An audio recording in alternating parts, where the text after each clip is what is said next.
Hello and welcome into Off the Bench here on a Friday final show. It's Crosstown Shootout Day here in Cincinnati. I'm rocking my Xavier stuff, and look at this.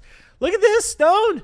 Stone, the diehard UC fan, had to pull out one of his many UC shirts. I know he's got dozens and dozens because he is a diehard UC fan. It's a good day, man. It's we don't get many fun days here in this sports town, as we've talked about on this show. As if you're a fan of either the Bengals, the Reds, all of them, Bearcats, Xavier, whoever it is, there's not many fun days here in this town when it comes to sports. But this is certainly one of them. 7:30 tip-off. Xavier Musketeers are favored at the Cincy Center, favored by 1.5, which, as I mentioned off air about 5 minutes ago, when we were getting ready for the show, I was like, Stone, if you would have told me when I left for my trip 2 weeks ago that Xavier would be favored in the Crosstown Shootout, I would have straight up told you you're absolutely crazy. But things have flipped around. We'll see a fun game here tonight. It'll be a sold-out Cincy Center. I saw get-in price was about $85, which is a little lower than it normally is.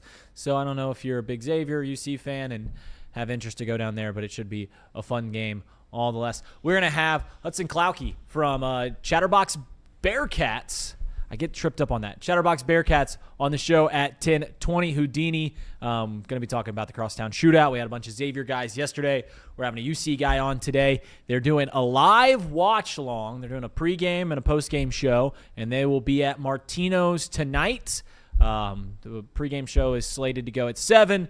Post-game will happen, obviously, right after the game. I'll be producing it, so I'll be there. I don't know if you guys have anything to do. Come on down to Clifton. It'll be a lot of fun. I'll be wearing this blue shirt in Martino, so hopefully I don't get mugged. I swear Stone was going to mug me earlier when he saw me wearing my Xavier stuff. Stone, thank you so much for being here, and it's a good day. It's a good day here. It's an exciting day here in Cincinnati. As I mentioned, we don't get many fun days. I remember last time that we labeled it's going to be a fun weekend here in Cincinnati. That was when there was like 4 very, very big matches, 4 big games. The Bearcats had a big game. Bengals had a big game. And pretty much everyone got swept out of the gym. But it's a fun day here. Thank you so much for being here, Stone. Yeah, happy as always to be here. We've had a great week to this point. Great having you back on the show, and we had a good, fun Friday show planned out. Usually, I like to, not show what, teams I'm, repping. You like to be unbiased. Right, but yeah. I knew you were going to come in with that today, and I needed to bring in some of this Bearcat energy. Obviously, I'm a Miami graduate, so I'm a Miami guy, but in this rivalry, yeah, I'm going to side with the Cats. Do you not someone put in there, Mouse Cop said, do you not care about the victory bell? No, as a Miami grad. Yeah, and we got it a couple years ago, and it was awesome. It's it's funny, and we obviously have a really good relationship with Miami. So I'm saying this as an outsider, right? Someone who did not go to Miami.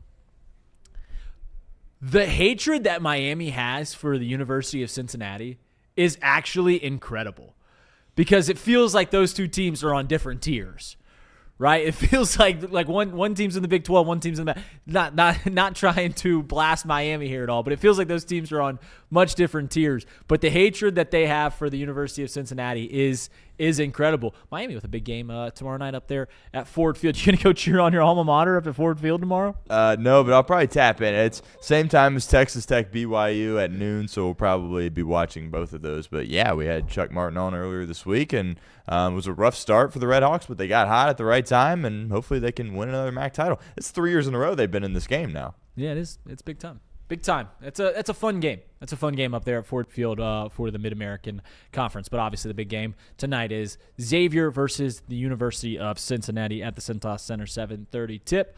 1.5-point favorites are the Muskies. We're going to have on Houdini from Chatterbox Bearcats. It's so hard for me to say Chatterbox Bearcats. Every time I want to say Cincinnati Bearcats, or even slip up and say Chatterbox Bengals, because that rolls off my tongue, because obviously I host it's really hard for me to say Chatterbox Bearcats. Almost as hard for me as to grow a beard as I'm currently trying to do, and it looks absolutely horrendous. How long are you going to continue that? So this is 9 days. I think I shaved last Tuesday. Okay.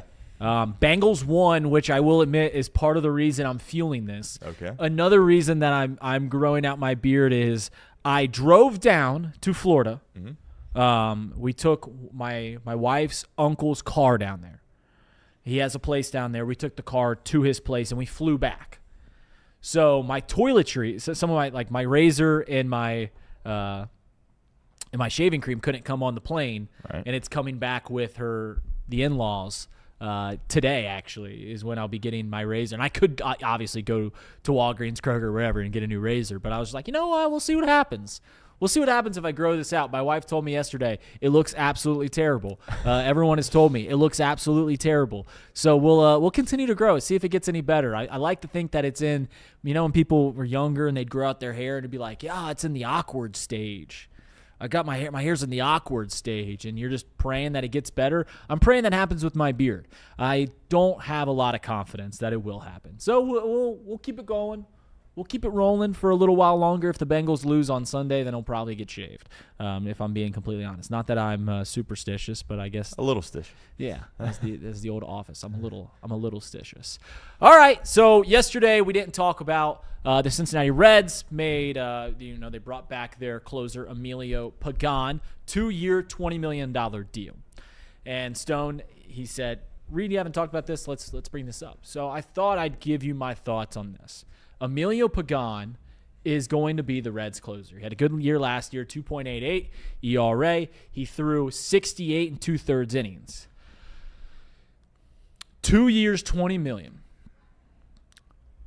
I've brought this point up before, and I'll do a good job at illustrating this. And I'll say this on the onset. To say I have a hard opinion either way. Sometimes when you do these shows, you always got to have the hot take. You gotta have a hard opinion. This one didn't move the needle either way.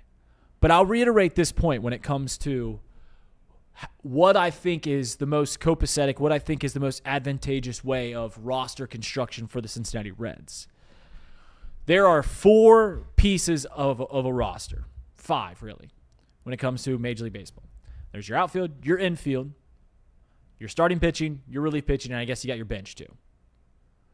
And if you take away the bench and you just say it's starting pitching, relief pitching, outfield, infield, the least important out of all those 4 is pretty clearly relief pitching. And the reason that is, they come in at the biggest points of the game, but the reason that it's because they're on the field the least. They're all trying to do a math equation of how do we get as many outs throughout the year. 162 times 27. Obviously, you got some extra inning games. How do we get all those outs?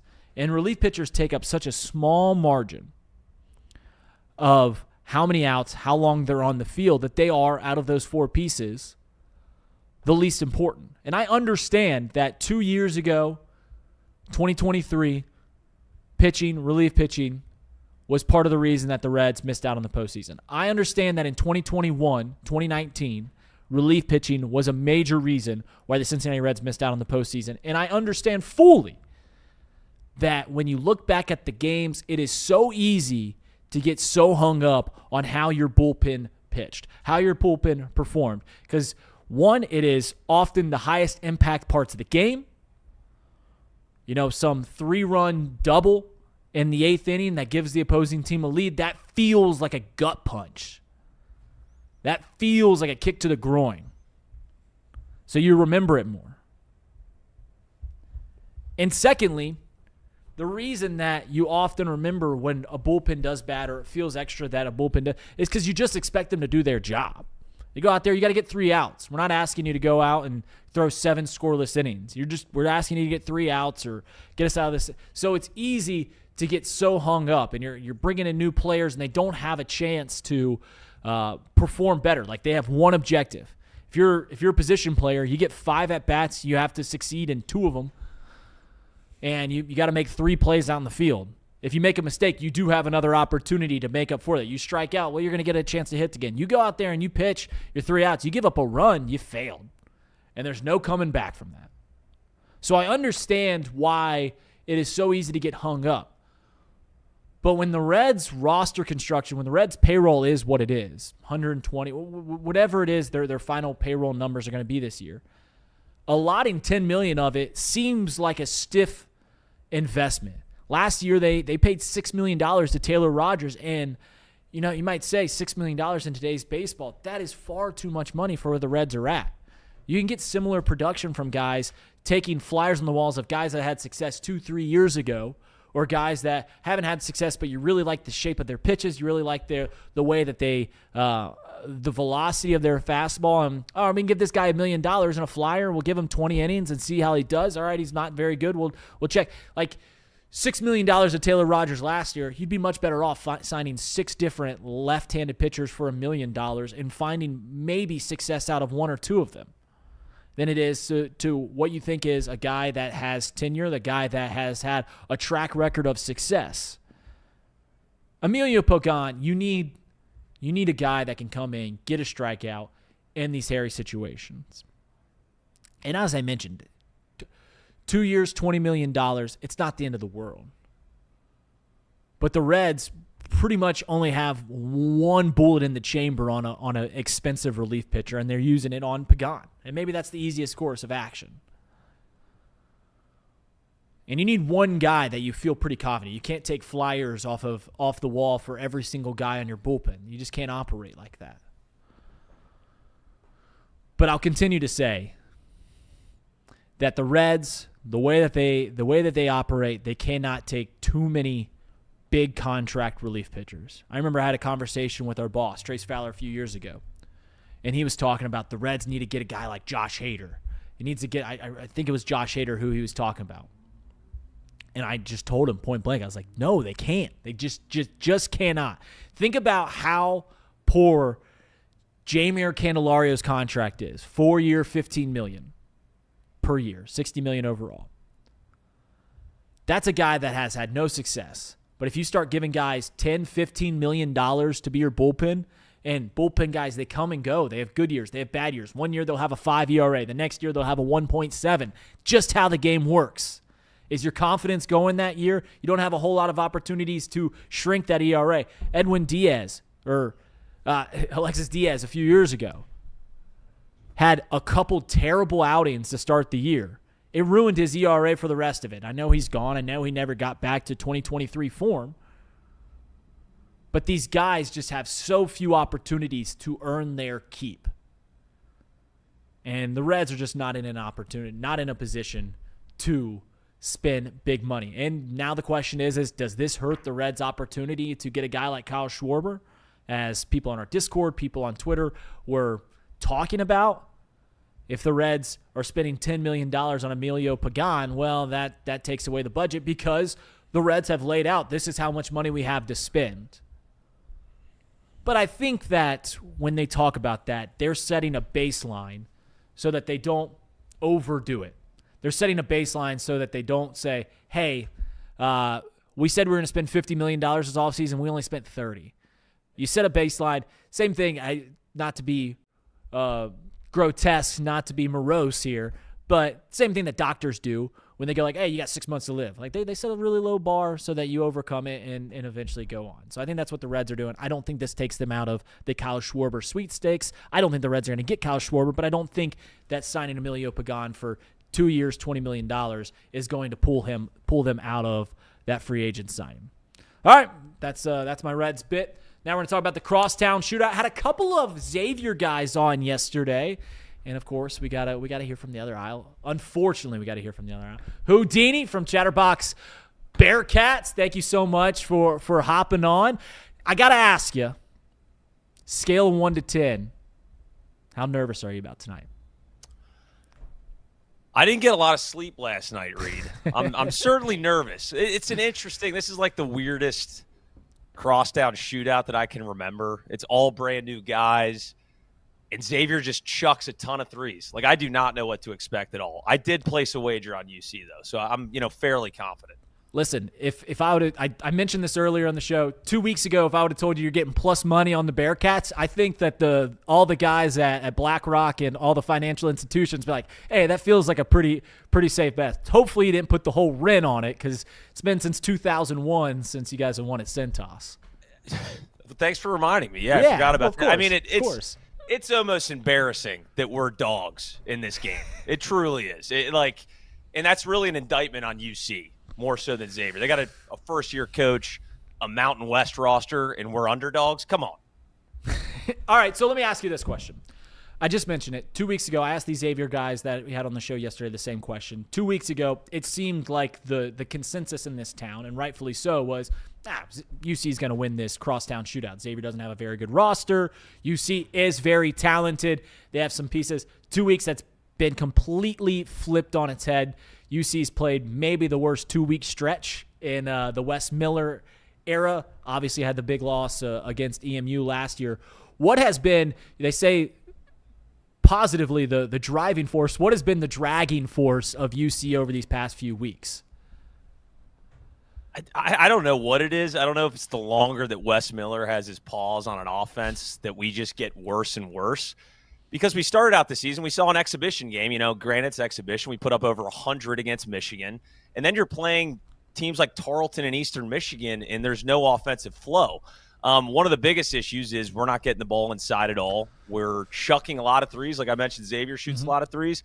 We shoot even more somehow, but we're one of the worst three-point shooting teams in the country. I'm talking 300-plus ranked in all of college basketball, but we like to rely on the three.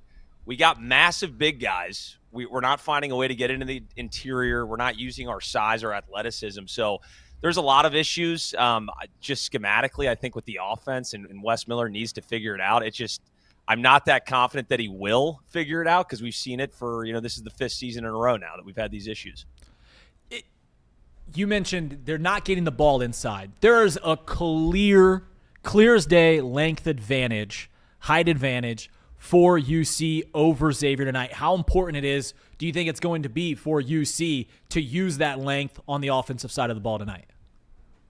I think it's massive. If we get a three-point shooting contest, we're going to lose this game. Xavier's a top 25 three-point shooting team in the country. We are not, like I had mentioned. Mustafa Cham is 7'2". There is nobody physically that can match up with him, and even Baba Miller. So he's got to have a massive game. We paid a lot of money for Mustafa Cham to come here, and he was listed on a lot of draft boards. You haven't really seen anything. He had no points against Tarleton State. That's a problem. So I'm hoping that he has a big comeback game here against Xavier. Yeah, I'm glad that Cincy Light is paying for Mustafa to come in and put up 0 points against Tarleton State. Who is a player that you're looking at tonight? Is it Baba? Is it Mustafa? Is kind of going to be an X factor tonight? Pun intended. Yeah, no. Well, not an X factor. Yeah, it'll be a pivotal piece. A pivotal piece will be Mustafa Cham and Baba Miller. Now, if you're looking for like an X factor, I guess you want to call it Sean Abayev. He's going to get a ton of shots. Again, top 30 consensus recruit. Talked about going to the NBA after one season at UC. We haven't seen a lot of it. He hasn't made a lot of shots. You can see the talent there. But if Sean Abayev can get hot, I think that's going to do wonders for this UC offense. So I'd say kind of the X factor is going to be Sean Abayev. What has been the most – I don't think it's ever been – it's been growing noise around Wes Miller. What has been the most frustrating part of the Wes Miller tenure as a Bearcats fan? Jeez, how much time we got? Got 45 minutes. I think it's really just his inability to make adjustments. He seems to stay on one course of action. Like, he didn't change the starting lineup last year until the season was over. So I'm like, all right, well, now we've changed the starting lineup. It's done. We're heading to the crown now. He doesn't seem to have an ability to make mid-game adjustments, and we saw Richard Pitino do that. I mean, you guys started out terribly, and he made some changes to the starting lineup, some rotation adjustments, things like that, and you just don't really see Wes Miller do it over his tenure. It takes him a really, really long time, and he's too late to make those changes. So I would say that, and obviously the offensive side of the basketball. It's just we're really bad. And then you see guys that come here that suck at offense here. They go elsewhere. We're seeing Arrington Page average 15 and 10 at Northwestern, and we didn't see anything from him last year. So it's one of those things where it's like, is it just a coaching issue? And it's starting to look more and more like that is the case. Is it frustrating? Because when Mick was here, when Mick was in town, you knew that this team was going to play really hard defensively, and they were going to struggle at times on the offensive. Like when Mick was in town, they were going to muddy up the game, right? They're going to muddy it up and win. It feels like Wes wants to play up and down. He said it so himself. They're going to play fast. We're actually going to do it, but we're not going to play fast. Is it frustrating because it feels like you're not sure what the identity of the team is? That's certainly part of it. Yeah, we started out saying he wanted like 7 seconds or less to get a shot up, and then all of a sudden the tempo slows down completely. Our tempo is not great at all anymore. The first 2 games, sure, things have changed drastically. Yeah, it's like, what is the identity? Our defensive, we're still top 5 in defense if you're looking at Ken Palm. I would argue that those numbers are flawed. I know it's still early in the season. We give up a ton of open looks. Like, we beat Dayton, and I think Dayton's a pretty damn good team. They shot, I think, 2 of 29 from 3, and a lot of those were wide open. So, yeah, I don't know what the identity of this team is. It's certainly not offensively efficient. I know that much. But even defensively, just effort. You mentioned Mick Cronin. Like, you knew these guys were going to be, balls to the wall at all times. Sure. I've seen some lack of effort in, I saw Celestine, a guy that hasn't played a ton, one of the worst closeouts I've ever seen. It looked like my grandma was closing out at the three-point line. And that concerns me. Like, one thing you can't fix is effort. We should be going balls to the wall, especially in a game like Xavier. I think you're going to at least see that intensity tonight, but that has kind of been an issue that I've watched out throughout the year. Is Wes still talking about butts in post-game conferences? I feel like he's like always talking about beating butts, and we didn't play. Is he still talking about butts? Yeah, like he hasn't done. I almost feel bad for Wes in the post-game pressers at this point because he has to say something.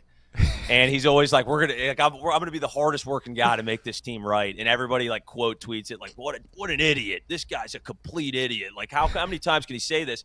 But like, what is he supposed to say? Sure. There's not much that he can say. He's like, yeah, we're working on it, we're gonna get better. When the season, it's still early, blah blah blah. But it's like, once you're a broken record and say the same thing 1,000 times, your words are meaningless. We got to see it on the court. So I haven't heard but yet though.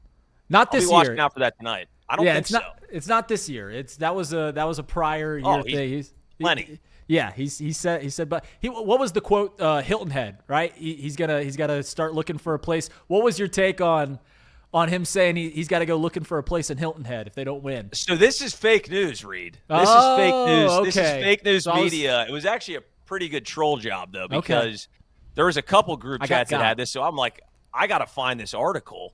And it was one of those Xavier burners that put it out. So I'm reading through. It's a Sports Illustrated article. I'm like, there's no way this guy said he's going to be looking for – because there's a very good chance we lose. We're not even favored. And he's already heading to Hilton Head. But they did a good Photoshop job and kind of plugged that in. It wasn't as crazy to where it's unbelievable. But we did confirm fake news. Good. Propaganda. Good. The Xavier burner army – I'm a Xavier fan, and I'll be the first to admit, the Xavier burner army wears thin even on me. It wears thin even on me, but shout out to them. They got me. I'm getting attacked right now, Reed. Oh no, by Xavier burners. I did like a fake Oscar watch thing video, and these guys just keep coming at me reckless. So I appreciate the banter. It is. It's fun. It's fun. All right, so give me your clock strikes 0 tonight. 40 minutes have been played. You are flabbergasted at what you just saw. What does that scenario look like? Is it a huge UC 30-point win? Oh God, now you got my brain moving. I would think if we get blown out, I would be shocked. Okay. I would be absolutely shocked if Xavier, there's 5 minutes left and it's 60-84 or something like that. I would be absolutely shocked. I think it's going to be pretty tight. Like I said, I'm still taking UC. To win this game. But, yeah, if UC got the doors blown off them, I know they're never going to fire Wes Miller mid-season, but it would be like, all right, it's over. Done deal. Wrap it up. You said they're never going to fire Wes Miller mid-season and stuff like that. There's one thing that has been kind of an overarching thing, and we'll get back to the game here, and it's the job of the athletic director, John Cunningham. Is there anyone more responsible for kind of the current era or where you see athletics is right now? Because he's batting about 0 on these hires as it looks right now. Jordan Bishop, a baseball coach, is doing well. Right. Yeah. It's like, God, I mean, listen, I like the baseball team. I'm a fan, but it's like you hit the worst one out of the 3. You got to get – nobody would care if the baseball team was bad. I mean, sure, it would be a slight issue, but it would be like, all right, whatever. If the football team was really good or the basketball team. But he's not – his batting average is not ideal. And I don't know if I blame him for the Wes Miller hire because you hear the guy probably in an interview. He's probably the greatest interviewer of all time. Just the way that he talks, you know, he builds confidence. He's young. He's got the energy. And he was doing really great at UNCG, which, you know, who knows? You never know what you're going to get there. The Scott Satterfield one's a little more questionable. Like, we're talking about a guy that was on a downward trajectory, and Louisville was going to fire him anyway if we didn't get him, and they were glad for us to take him off their hands. I thought that was a little bit more interesting. Usually you don't want to do that when a guy's trending downwards in a Power 4 conference and just got to move locations for him. But, yeah, John Cunningham, I don't know how you fire ADs. I really don't. I don't know the ins and outs of this. But I think one of his biggest jobs is to make sure that the athletic programs are good, and we have flat out been terrible. So he hired John Brannon too, if I'm correct. He was like the pseudo. He was kind of the assistant at that point, so he was involved in that. And then he did fire John Brannon, who kind of got a raw deal, but we had nobody on the roster. So I guess he might have made a good move there, but we haven't made the tournament since anyway. Yeah, I guess you're right, because when you hire Wes Miller, it was not that winning the press conference ever accounts to anything, but I think universally people were like, "Oh, this is a good move, right? This is an up and coming guy. This is the kind of move that UC should be making." And for the first 2 years, you're waiting. Talent's coming in, and hopefully this year is the year that they finally get in the postseason for the sake of this city and the sake of guys like you. You need to get in the tournament. All right, let me ask you this: favorite shootout memory? Favorite shootout memory, man. Oh my God! You should have told me beforehand so I could run through the Rolodex here. I think we actually lost the game. One of my favorite players, if you remember him, Jihad Muhammad. Mm-hmm. He had the dreads. He shot the most ridiculous. His shot selection was subpar at best, but he nailed one. It was like we were dead and gone. He hit one from like 33 feet to put it into overtime. We actually ended up losing the game, but I was ecstatic at that moment. And there's not a whole lot of wins that we've had over the last 20 years, to be quite honest. Maybe even Fremantle just missing a wide-open 3 last year. That's the closest one where I'm like, all right. And maybe tonight, Reed, when we go back-to-back for the first time since 1996. That's insane. I hope you're wrong. I think first-year head coaches, Richard Pitino's in his first-year head coaches are 3-8 in their first shootout. But I think in the last 30 years, Xavier's 21-9. Obviously, it's been since the first shootout at Cintas Center was the last time that UC had. What's your favorite? My favorite, it's hard to say. I as a fan of sports, the brawl kind of put a. I know that wasn't the best look for our guy Kenny at times yesterday on, but. The brawl, that put us in the limelight, right? That put the shootout in the limelight of the nation. So it's hard to say anything other than the brawl for me.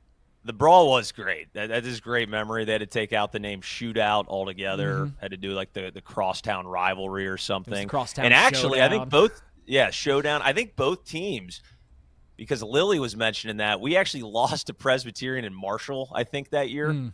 So it's similar to this year. I don't think there's going to be any fights tonight since these guys barely know each other.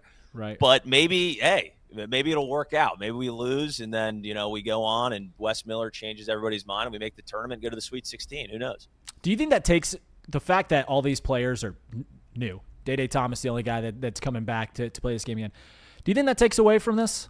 Or do you think, because I asked Rick Broering the same question yesterday, and he said, the rivalry is for the fans. Do you think the fact that the players I'd be willing to bet that half of UC's players didn't even know that Xavier was in Cincinnati before they came here. Do you think this takes away? I don't think you're wrong about that. I do. I miss the old days where it was, guys that have been there for 3 or 4 years. They hate each other. And right now, it's just you don't see that at all, really. And granted, last year it was somewhat similar. A little bit more tenure on those guys, but they played with a lot of energy just because the fans, like you said, are all about this rivalry. It's great in the city. You can just feel the energy here. But I certainly think the transfer portal and guys sticking around for 1 year, maybe 2, has certainly diminished the actual rivalry within the players, because a lot of these guys don't know who these players are at all. Like, probably just learned their names this week during practice trying to scout them out. So I think it certainly doesn't help, but I don't know. I bet Kirk Reese is going to be all over the place like a maniac. He's going to be in people's faces. We could see a little bit of animosity tonight. I'm hoping we do. It's more fun as a fan watching when you see that. Well, I mean, they're going to feed off a hostile environment, whether it be at Fifth Third or Cintas. It's going to get loud at some point, and those players are gonna feed off that nonetheless. You guys will be live tonight at Martino's. Give us the rundown on what's going to be happening down at Martino's tonight. Yeah, Martino's. We're doing it again. So we're doing a live show. The pregame show will start at 7. Tip-off's at 7:30. We'll do a watch party. We'll hang out, get some buckets of beers and whatnot. Maybe test out the Strub Bully by chance. I heard it's phenomenal over there. And then we'll do a post-game show as well. We might hop on live towards the end of the game, especially if it's close. Are you producing that, Reed? I will, and I'll be wearing this shirt. I will be down there wearing this shirt. Do you think I would be safe? Do you think I'll be safe? There won't be a brawl at Martino's. Yeah, well, I'm a pretty big guy, Reed, so I'll make sure you're safe as the producer. Just don't sabotage the show. That's my issue. Well, I might. All right, we'll see. It won't be on purpose. It won't be on purpose, I can tell you that, Houdini, but it might be sabotaged. All righty. Yeah, that's fair enough. Final question that I have for you before I let you go, and it's kind of an admin question here. Are you surprised at the low enrollment of Xavier University as account of they get free room and board and UC fans' heads? See you later, man. Room and board. You know what, Reed? I thought you were actually going to talk about the enrollment because that is a problem. I'm worried sick about Xavier. I'm sure you are. Do the players have to live in the dorms till they're juniors still? Is that a rule as well? I don't know. We got to find that out. See you later, Houdini. See you tonight. All right. See you, man. Yep. Hudson from Chatterbox Bearcats going to be live tonight at Martino's. I think they're going to go live at 7 p.m. Be sure to get there, hang out with the crowd. It'll be a good one. Listen, I know I keep bringing it up, and it's tired. It's brought up every single year, but I think if there's enough noise, there's clearly something there. And, yeah, I mean, this because of the way that the teams have performed over the last few years, because of the current era of college athletics and the turnover, there's something to rivalries subsiding. Like there's not J.P. McCura and Mick Cronin going at it in the line. There's not Yancey Gates and Kenny Freese. Like there's not these contested, because these players, as I mentioned, like they don't know who each other are. They've never played against each other. I mean, maybe elsewhere before they transferred in, but it's not the same. I think it does. Rick Broering is right in the fact that this game is about the fans. It always will be. The burners, the Xavier burners on Twitter, all the Xavier fans at Cintas tonight, vest and all, and the UC fans, all the Bearcats fans that are going to be at Martino's and Mio's and all the places in Clifton. This game means a lot to this city and the fans, but there's also a heated element in the fact that, I mean, we saw it in the NFL when the mid-2010s when the Steelers and the Bengals are fighting in the game. Like, there's something about that contention which also feeds into the fans. It'll always mean something, but in the current change of the landscape of college athletics, it's going to mean a little less than it certainly did 10 years ago, and certainly until these teams both have a little number next to their name when they play each other, which hasn't happened. I don't know the last time that's happened. Mid-2000, 2010s, every time they played, both teams were ranked. Or more often than not, both teams are ranked. And here we are, we're talking this year where Xavier had their worst loss in the history of the Cintas Center, Santa Clara, by 17 points or whatever the final score was. And UC's coming off a loss against Eastern Michigan, who's going to be a bad team in the MAC. And they're playing this game. But for one night, they're playing each other. It'll be a full house. It'll be a good one. Live tonight, Chatterbox Bearcats at Martino's. Hudson, Houdini, Chuck, whole crowd will be there. I think last time they tried to do live questions. I'll bring a mic in case anyone wants to go and ask some questions. These guys, I don't know if they're up to that, but yeah, we will see. We will see. There's also a shirt. There is a shirt deal here, Stone. There is. That's exciting. Yeah. We got a sale, a little Black Friday sale running for the next 5 days. Go get you some Chatterbox swag over at our website, chatterboxsports.com/store.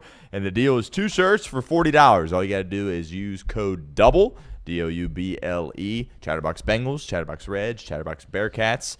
Get you some Chatterbox Sports swag. 100% of the proceeds goes to your favorite Chatterbox Sports creators. And perfect Christmas gift, for a family member, a loved one. Shoot, you want a gift for yourself? That works as well. And this is only running for about 5 more days. So encourage everybody to get over at our website, chatterboxsports.com/store, and check out some of our gear that we got up on the site. We really do appreciate all your guys' help. Yep, Bearcats fans coming down to Martino's, or Xavier fans, give me some backup at Martino's tonight. This Sunday we'll be live from Smoke Justice for the Bengals game. I believe there might even be some bad weather going on during that game, maybe, and we'll get to that game. We'll talk about that game, how there might be some snow up at Highmark Stadium. But coming down there, we're going to be doing a live watch-along, pregame, halftime, postgame. I'll be there. Stone will be there. Casey McAllister will be there. We'll be live at Smoke Justice this Sunday. Would love to see you guys all there. It'd be a great deal. I've watched almost every Bengals game in a silo, like literally in this studio that I'm currently sitting at, where I'm just by myself screaming into the microphone. So it's going to be good to be around Bengals fans for the first time and just get to kick back and watch. And hopefully the Bengals will do what they've done the last 2 times that they've played the Buffalo Bills, and that is take care of business. Take care of business up there at Highmark Stadium and keep any hope that the Bengals have alive of making the postseason. And getting this one would be huge. I said earlier this week on Wednesday, I ain't drinking the Kool-Aid until they at least win the next 2 games. Then I'm in. Then I'm all the way bought back in. But that's at least 9 days away, 10 days away. So we'll see. Stone. Yo. We go to Buffalo this Sunday. 6.5. I don't know if the line has changed. It's moved to 5.5. 5.5. 5.5 point underdogs up there at Highmark Stadium. As I mentioned, the Bengals in the Joe Burrow era are 2-0 against the Buffalo Bills. Most recent time they played was 2 years ago in 2023 during that 4-game win stretch where they beat the 49ers, then they beat the Bills, and then they lost to the Texans on that really weird game that Tyler Boyd dropped a pass, and it looked like the Cincinnati Bengals were not just a top 10 team in the league, not just a top 5 team in the league, but a true Super Bowl contender before Joe Burrow goes down, gets hurt, and we know what happened the rest of that year. Then, of course, we beat them in the divisional round of the 2022, going into the 2023 January, under snow. They complained that we were wearing white jerseys and we were hard to see, but was the most dominating win in the playoffs that the Bengals have had in the Joe Burrow era. 27-10, if memory serves me correctly. What is the biggest, I don't want to say key to the game, but what is one thing that you're watching for when it comes to this Bills game on this Sunday? Yeah, I think you could probably say this every week, but this week it feels even more important is the turnovers. Buffalo has struggled with that over the course of the past few weeks. I think people kind of forget because they dominated the Steelers in that game. Obviously, Aaron Rodgers, he leaves for a little bit. He's banged up, ultimately comes back. But they turned it over a couple of times in the first half, and the Bengals, of course, forced 5 against the Baltimore Ravens last time they were in action Thanksgiving night. So I think getting some turnovers for this defense would obviously be huge. Steal a couple possessions. That allowed – obviously the defense has improved, but the Bills, of course, or the Ravens, of course, at the last game had some success, obviously, moving the ball. But then it's like, oh, there's a turnover right there, and that kind of swung the momentum in Cincinnati's favor. Don't think it would surprise anybody if Cincinnati went from 5 back to 0 because the previous few games before the Raven game, they obviously weren't forcing many. But I do think if the Bengals can force a couple of turnovers, that is huge. And also kind of health. Impacts this game certainly there as well. Bosa, he hasn't practiced this week. The tackles didn't play last week for Buffalo. They're a little bit beat up there as well. Kincaid is questionable. He's missed some time, could be coming back. But all signs are pointing to T. Higgins making a return for Cincinnati. And, we haven't really seen that this year since the first half of the Jaguar game. Burrow, Higgins, and Chase all potentially on the field on Sunday, which is obviously very exciting. Yeah, no, it is exciting. I just read in the chat, it's sad that Reed's a non-believer, and I'm just a believer in what I've seen this year, and more often than not, it has been a incompetent football team, if I'm just being as brutally honest as I possibly can be. I mentioned this before. I tell myself it's So Nuthenberger, don't get excited, but by Sunday I'll be fully convinced. I'll be listening to Welcome to the Jungle all day, and I'll be fully convinced, and as I already kind of am, that the Bengals are going to win this Sunday. But even though I'm saying, like, hey, from what I've seen this year, this team isn't very good, it is worth noting that what Stone just said, and that is the marquee, the reason that the Bengals are believed to be have this window or be able, the reason that even though they've not been in the postseason for 2 seasons, maybe 3 at the end of this year, the reason that we are still, held in such high esteem across the league is because of those 3 players, Joe Burrow, Jamar Chase, T. Higgins.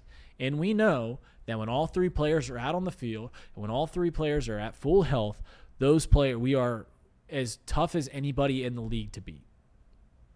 The Bengals are 3-0 with Joe Burrow starting this year. Bengals are 2-0 with those 2 guys on the field at the same time. So I understand why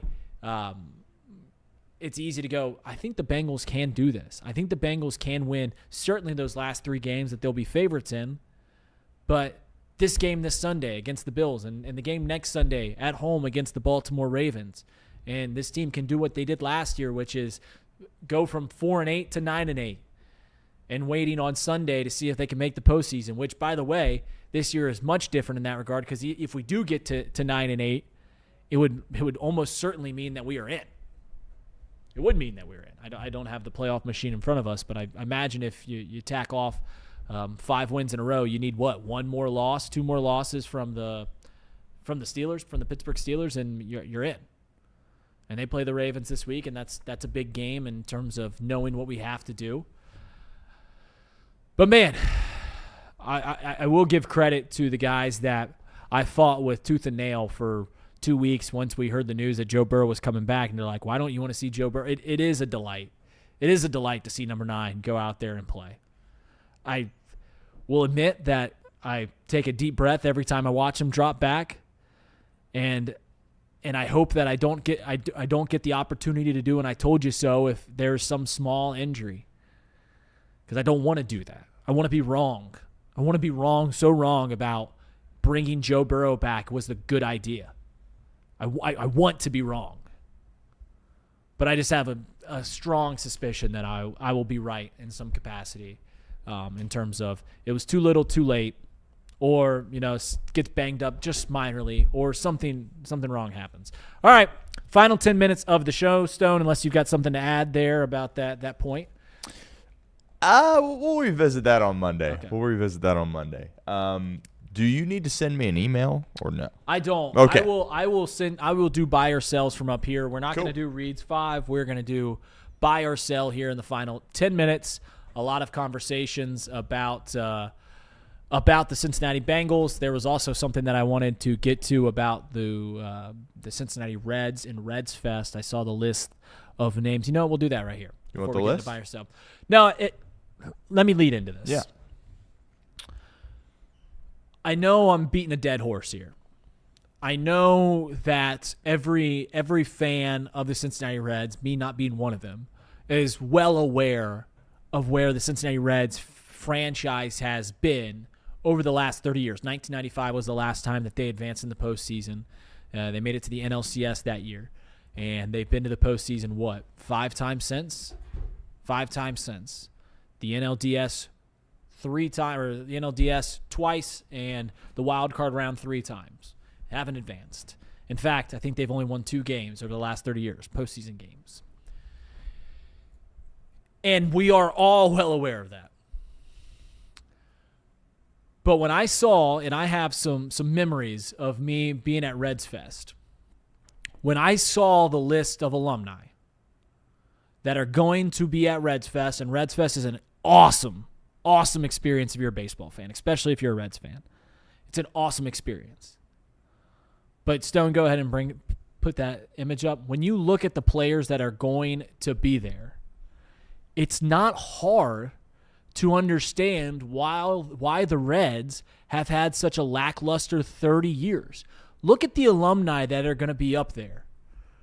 Tucker Barnhart? Devin Mazzaraco? I know Sam LeCure is a broadcaster. Danny Graves was great. Sean Casey, who doesn't love Sean Casey? Bronson Arroyo had a really good career, but those are the alumni that this team is bringing out there. I don't want to be too grim, but there's not a Hall of Famer other than Marty Brennaman on that list. There's not even a perennial all-star on that list. Who's the best player on that list? Sean Casey? Made 2 all-star games in his career? Danny Graves? Bronson Arroyo won a World Series with the Red Sox? It was a sobering moment to where you go like, oh yeah, that's why this team hasn't been good for 30 years. You pull up the Brewers, if they're alumni, and I get that Ken Griffey Jr. played here, and Joey Votto, they're not going to be there. This team's had, 3 Hall of Famers of note? I'm sure there's someone that slipped through the crack that I'm not remembering. But 3 Hall of Famers, baseball players that have played for the Reds over the last 30 years. You've got Ken Griffey Jr., Scott Rowland. Joey Votto will be a Hall of Famer. I'm sure there's a relief pitcher or a starting pitcher that came through and I'm forgetting about. Maybe Ricky Henderson on his quest to play for 36 teams played here in Cincinnati for a year. But it's just there's not a better illustration of why the Reds have been what they've been for the last 30 years than looking at that alumni page, and it's Tucker Barnhart and Devin Mazzaraco coming to town, and that's the big. They should do. I thought this in my brain. You know the big music festival posters.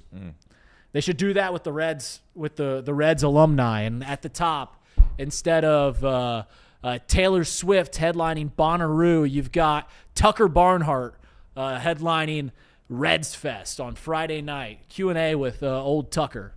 2-time Gold Glover. Two-time Gold Glover. What a great player Tucker Barnhart is. Yeah.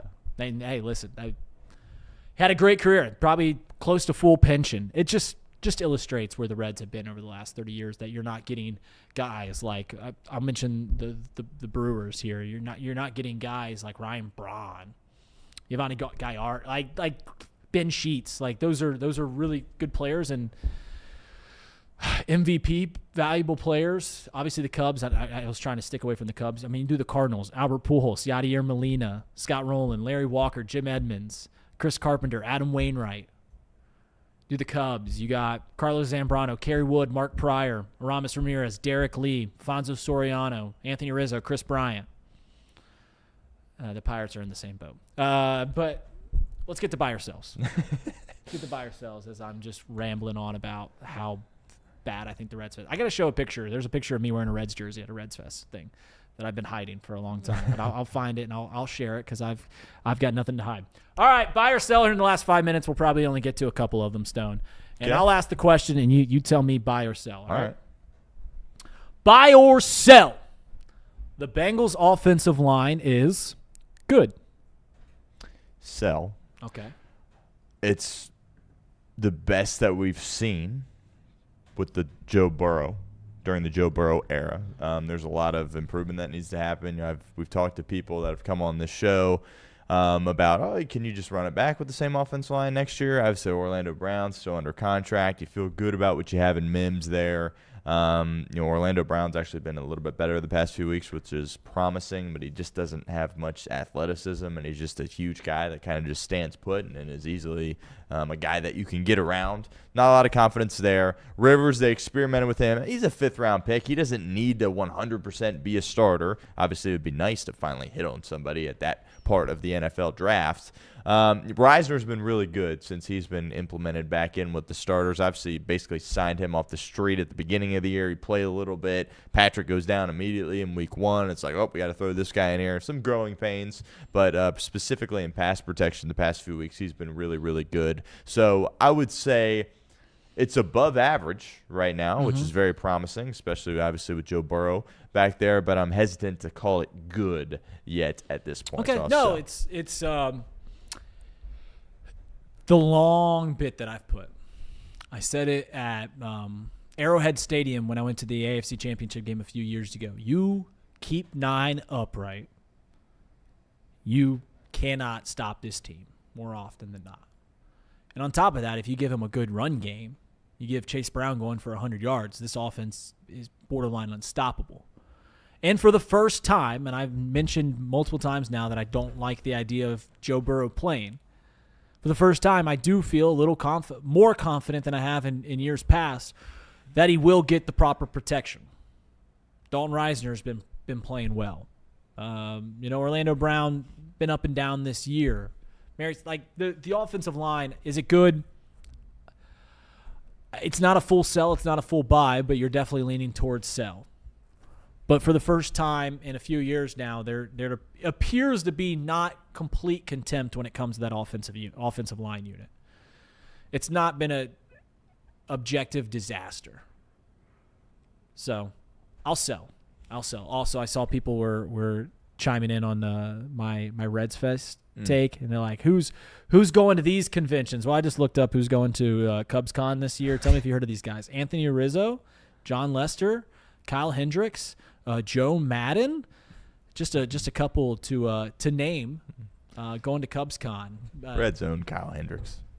It's much better than Jason LaRue, Austin Kearns. I mean, Austin Kearns played 3 years for the Reds and had one good year. Maybe I'm being a little too tough on him. Buy or sell.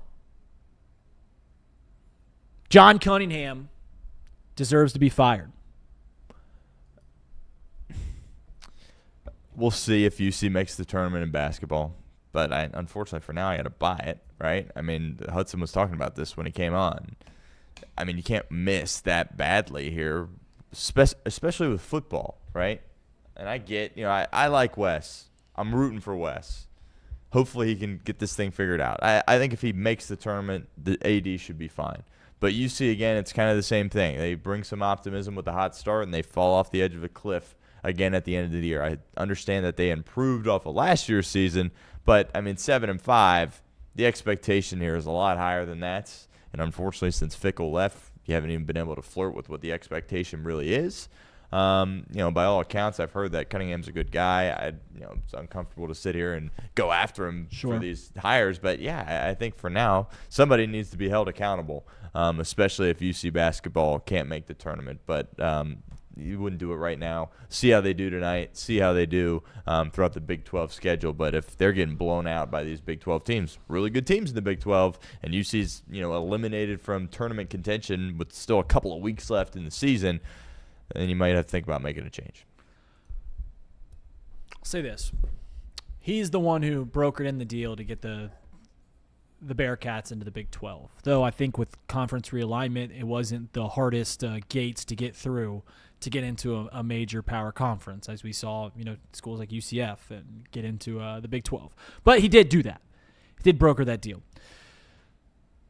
When you are the guy making the decisions on who you hire at a school like that in a major power conference, you can hit on baseball as they have with Jordan Bischel, who has that Bearcats team, baseball team looking really good. You can hit on volleyball. You can hit on the swim team. You can hit on the lacrosse team. You can hit on the rifle team. You can hit on the powerlifting team. You can hit on the badminton team when it comes to hiring the head coaches. But there's only two that really matter in Cincinnati, and he's over. Scott Satterfield showed some life, but they ended up at one point they were 5-1 and talking about getting to the Big 12 championship. They ended up, I think, if you look at the standings, they're listed like 12th in the Big 12 in football this year. And the basketball team just lost to EMU last Wednesday. Final buy or sell, then I'll get out of your hair, Stone, here on a Friday. And it just came to me. It really just came to me. Yeah. I'm really excited. Okay. Buy or sell, Reds Fest is a waste of time. Sell.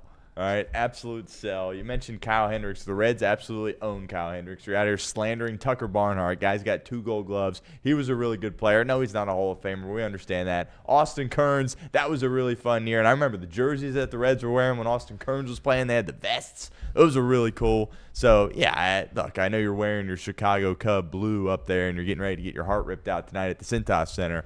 But, no reason to sit here and slander Reds Fest. So I wish the lineup was a little bit better, sure. But Tommy Tommy's going to be there. Jim Day is going to be there. All the great broadcasters. I think, was Chris Welsh on that list? I hope he was. He'll definitely be there. So, yes, show out. The new convention center, right? Shoot, you should go just to check out the new convention center. It's in January. What else are you going to do? Bengals probably not going to be up to much good at that point. So Friday, Saturday, get the Reds Fest. Check it out. Have some fun. Yeah, I'm selling that Reds Fest is a waste of time. Reds Fest is great. Maybe they'll have little activations, like you can walk up. Nick Kroll will be there, and you can barter with Nick Kroll since he's so good at trading things. Maybe you can go up. You can get chewed out by Tito Francona. You can go right there, and he'll just roast you like it's a Kill Tony set. Maybe you can go on up and you can pitch to Will Benson and watch him strike out 160 times. Maybe you can hit fungos to Ellie De La Cruz and watch him six-hop the first baseman that Spencer Steer can't scoop up. Man, it's a great time. You should go on out to Reds Fest. I'll see you guys on Monday. Hopefully the Bengals win. Hopefully the Xavier Musketeers win. Tonight, live at Martino's Chatterbox Bearcats at 7 p.m. Post-game will be right after the game. This Sunday, Smoke Justice will be at 1 p.m. We'll be doing the pregame show about 12 to 12:15, sometime around there. We'll be doing a pregame show, halftime show, postgame show. Would love to have you guys out there. Stay safe. It's supposed to maybe have some bad weather this weekend. If that's the case, stay safe. Love you guys. See you on Monday.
All right, here we go. Welcome into the Stone Shield Show. We are here. We are live. It is a Friday, December 5th, and we have lots of great stuff to talk about on today's show. As always, appreciate everybody for tuning in. Thanks for hanging out throughout Off the Bench into hour number 2 of programming here at Chatterbox Sports. Good to have Reed Mouse back on the show this week, and he will also be back on Monday. Hopefully, we're talking about a Cincinnati Bengals victory on Monday against the Buffalo Bills, which obviously will transpire in Buffalo, New York, Sunday at 1 o'clock. By the way, we will be at Smoke Justice downtown for that game. I'll be there for the pregame show and the halftime show as well. Reed Mouse, he'll be there. He'll be in attendance, as will Casey McAllister. So certainly looking forward to that on Sunday. Hopefully the vibes are high and the Bengals can bring home a victory and stay alive here in this AFC race, which obviously a very down year for the AFC in general. Also obviously a down year for the AFC North as well. Obviously, we have to talk about the game here on the show. We'll preview it. Bengals and Bills will kind of go through some keys to victory, obviously, for Cincinnati. Some injury updates as well that we need to get to. T. Higgins likely going to be back. Practiced in full yesterday, and that certainly is a positive sign. So we'll talk about that. Also, Crosstown Shootout tonight. We've spent a ton of time throughout the course of the week talking Crosstown Shootout here on the show. We had Paul Fritzner on early in the week. Always great to talk to Paul. He's got tons of great content out as it relates to the Crosstown Shootouts. He actually just put out a tweet earlier this morning, kind of breaks down all of the stuff he's got out. He's got stuff out with Keegan Nickerson, I believe with Rick Boring maybe as well from a Xavier side. Maybe not. We have an interview with Rick Boring that Reed did a tremendous job of yesterday. That's up on the channel. And obviously my interview with Paul there as well up on the channel. Check that out if you haven't done so already. No guests here on a Friday on today's show. We've had a string of great guests. We hope to continue that into next week there as well. If you missed any of the interviews that we have done throughout the course of this week or even leading up to that, we talked to Chuck Martin, head coach of the Miami Redhawks. That was exciting. His team's in action at noon tomorrow on Saturday as they look to win the MAC championship again for the second time in 3 years. They play Western Michigan.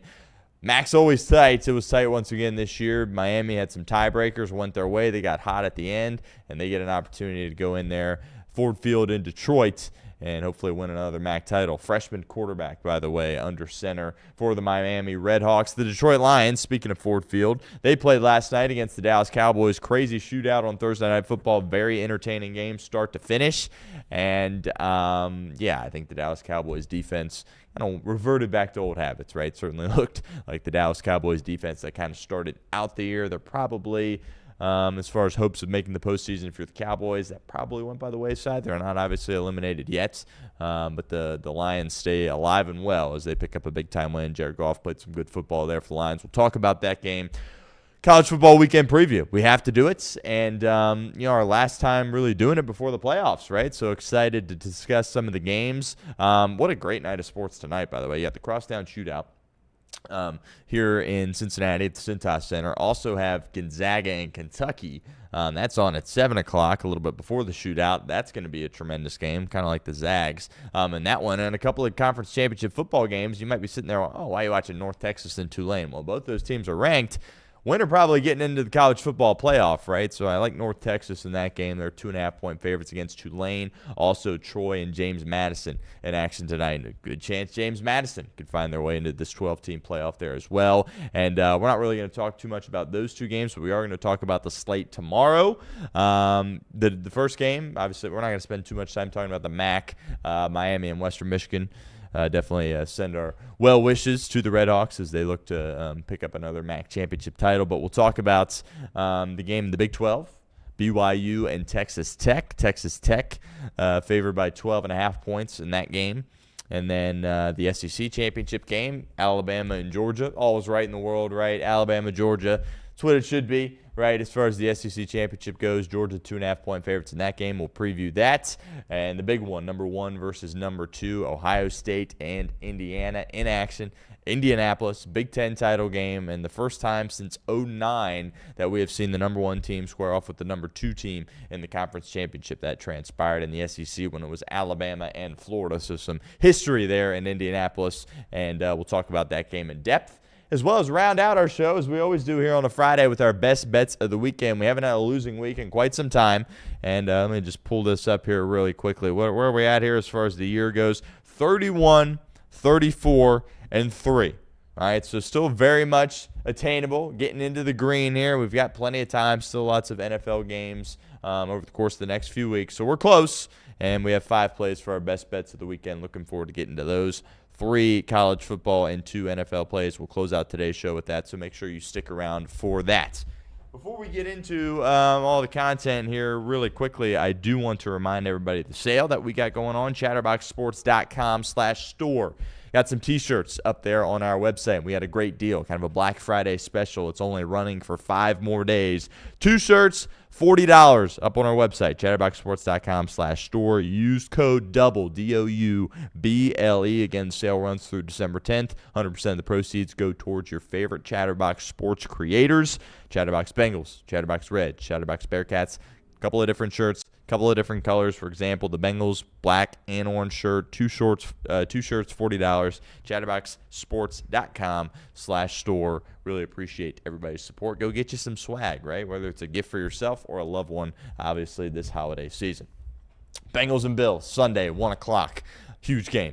Opened, I believe, at 6.5 in favor of the Buffalo Bills, and that has since gone down to a 5.5-point spread. I think the public very much interested in the Cincinnati Bengals here in this spot. And I'm sitting here and I'm looking at this line. I understand the Bengals have a bad defense when you look at the scope of the entire season. I understand they're going on the road.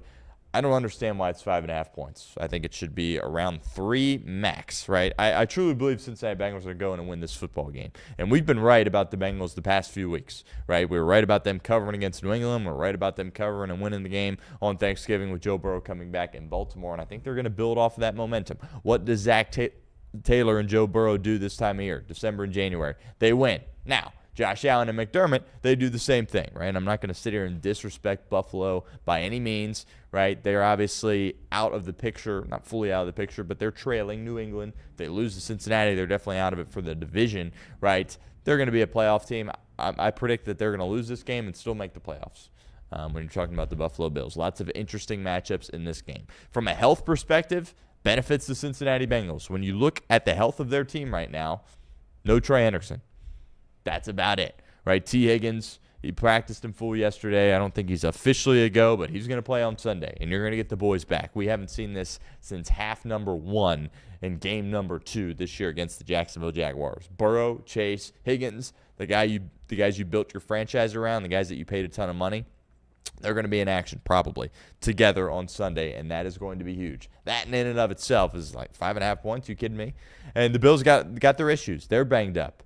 Kincaid, he's missed some time. He's questionable. I kind of expect him to play there at that tight end spot. Bosa has not practiced this week. He's banged up. That is very significant for them. Certainly rushing the passer for the Buffalo Bills, and they were banged up at that tackle position. Dawkins, I don't expect him to play. They had to go with 2 backups last week against Pittsburgh. You would have thought Pittsburgh would have had some more success in that game, especially with T.J. Watt and Cam Hayward. They did not. Buffalo kind of ran it all over them and really dominated that game. That game would have been a blowout from the jump, but Buffalo turned the ball over a couple of times in the first half. That kind of kept Pittsburgh in it going into halftime. Then the second half, Buffalo was able to distance themselves from the Steelers and pull off a really miraculous win, or a big-time win for them. And, I look at this and how things transpired last week for both those teams. I think it's a good thing that Buffalo, went into Pittsburgh and absolutely handled business there in that game. It would be a little bit different, right? If they're coming off a loss, then they're really fighting for their playoff lives. You kind of get a different team. Getting a Buffalo team off a big-time win, I understand you got to go to their place. What happened last time the Bengals went there? It was awesome. And that's one of my favorite games as a Bengals fan. The first game, winning the AFC title to get to the Super Bowl in Arrowhead Stadium. I was there at the game with my dad. It was awesome. That's top of the list probably until they win a Super Bowl. But beyond that, the Buffalo game the following year, probably my favorite Bengals game, right? Just going into that game, they got off to such a hot start. It's the Bengals. People in the media are always going to count them out and disrespect them. That's just going to continue to be the case. But nobody gave them a chance to go in there and win, despite the fact that they had been to the Super Bowl the previous year. And they go in there and just dominated that game. Got off to a fast start, scored right away. It's snowing, right? Nothing like a good snow game. Bengals went in there, how's Burrow and Chase and these guys going to play in the snow? They've never done it before. Offense was humming in that game. They went in there and absolutely smacked the Buffalo Bills. Defense dominated in that game. Just a great game start to finish. So lots of good memories for the Cincinnati Bengals going back into Buffalo. And this time of year, I haven't studied the weather forecast too much, but I would expect there is a good chance that there's going to be some snowflakes in Buffalo. And I think in a lot of ways this could remind a lot of people of what transpired a couple of years ago in the postseason. So I don't get the line, to be honest with you. I don't get the line. The Bengals are healthier. Both teams have some momentum after big wins last week, but I think people in Vegas are forgetting, right? We talk about this in this league all the time, right? If you're in a spot where you're out, you miss some time, people kind of just move on. And I understand that, but they kind of forget, right? People, when Joe Burrow came back, Joe Burrow was starting in the game as a 7.5-point underdog. I understand how bad the defense was, but like that should never really happen, right? And it's like, oh, yeah, that's who Joe Burrow is. He's that guy, and he showed it in the Thursday night game. Well, now you get T. Higgins probably back for this game as well. Pair him with Jamar Chase. Pair him with T. Higgins and Joe Burrow, and put him in a spot where you have a run game too. Nobody's really talking about that. The Cincinnati Bengals are running the rock and running it effectively with Chase Brown. The offensive line's playing better, and that was kind of what this team was going to be built upon, right? They were going to be built upon scoring a lot of points, outscoring their opponent, and kind of getting in these crazy shootouts. And it seems like they're back to that. And if the defense can build on what they did the past 2 weeks, look out. This is a dangerous team. We had Wayne Boxmiller on earlier in the week. I sat there and I said, I'm a Bengals fan. I'm not trying to hide it, but I'm looking at this division going, they're the best team in the division as things currently stand right now. It's all for nothing if they lose this game in Buffalo, but I think some things are trending in the right direction. Again, I don't get the line. A couple of important factors here in this game. Number one is turnover battle. Again, you could say it each and every week if you wanted to. Oh, key to victory number one, win the turnover battle. This week it feels even more important. Why? Because Buffalo has been susceptible to turning the football over in recent weeks. They've struggled protecting the football. Again, the Pittsburgh game last week, they turned it over twice in the first half. They were able to get away with it, obviously, and pull off a big 26-7 victory. But at some point, that's going to bite them. The Bengals forced 5 turnovers against the Baltimore Ravens. Are they going to be able to force 5 turnovers in this game? No, I would not count on it. But Zach Taylor talked about it coming in bunches. I don't think it would surprise anybody if the defense didn't force any turnovers. I'm expecting Josh Allen to play a good game. He's going to protect the football, right? He's trying to get off the schneid here against Joe Burrow. Head-to-head, he hasn't had any success against Joe Burrow. 2-0 record for Burrow, and it would be 3-0 on the DeMar Hamlin night. The Bengals are getting ready to blow Buffalo out of Paycor Stadium, right, if we're being completely honest here. So the Bengals have a lot of confidence in what they're doing going up against this Sean McDermott team. See if the Bengals can't force a few turnovers. They're playing better. We've detailed it. On the edges, Miles Murphy, Joseph Osai, all of a sudden they look like competent football players. The effort, it's there. They're getting home. They're pressuring. They're getting some sacks. Promising. Back end. Dax has had an up and down year, but DJ Turner has been lights out. Has been absolutely lights out for the Bengals. And you got to think DJ Turner is going to have a good game here in this game. We talked about last week how Baltimore basically said, yeah, we're only going to go your way 2, 3, 4 times in the game. That is the sign in the NFL. If you have a corner that's not getting targeted that much, that shows you what the rest of the league thinks. The rest of the league thinks that DJ Turner is a heck of a player right now. And you look at Buffalo, and they've seemingly always struggled with this ever since Stephon Diggs left. Like, who's their one? We talked about, Kincaid, him being banged up. Not sure what his status is going to be. Shakir is a great wide receiver, is a great player, but is he really your one? Like, do you want him to be your one? I don't know. We'll see. I mean, Josh Palmer, Gabe Davis, who's, an older guy, had a lot of success previously in his career with Buffalo, but he's an older player at this point. And then, you have guys that can't get out on the field, right, as well. And Keon Coleman, that's been a healthy scratch at times. And when they picked him, where they picked him in the draft, he was supposed to be their one, if not their two, and he has not been reliable whatsoever for them. So you would think that DJ Turner defensively is going to be able to have another solid game. We'll see what Dax does on the back end. Safety play. I'm buying into some of the stuff I'm seeing with this defense a little bit, particularly with the defensive line. It'll be one thing that is like, okay, Jerry Montgomery, he's making some strides here with this unit. The safeties were fine against Baltimore, but I still don't have any confidence with them. Again, Jordan Battle and Geno Stone should have given up that touchdown.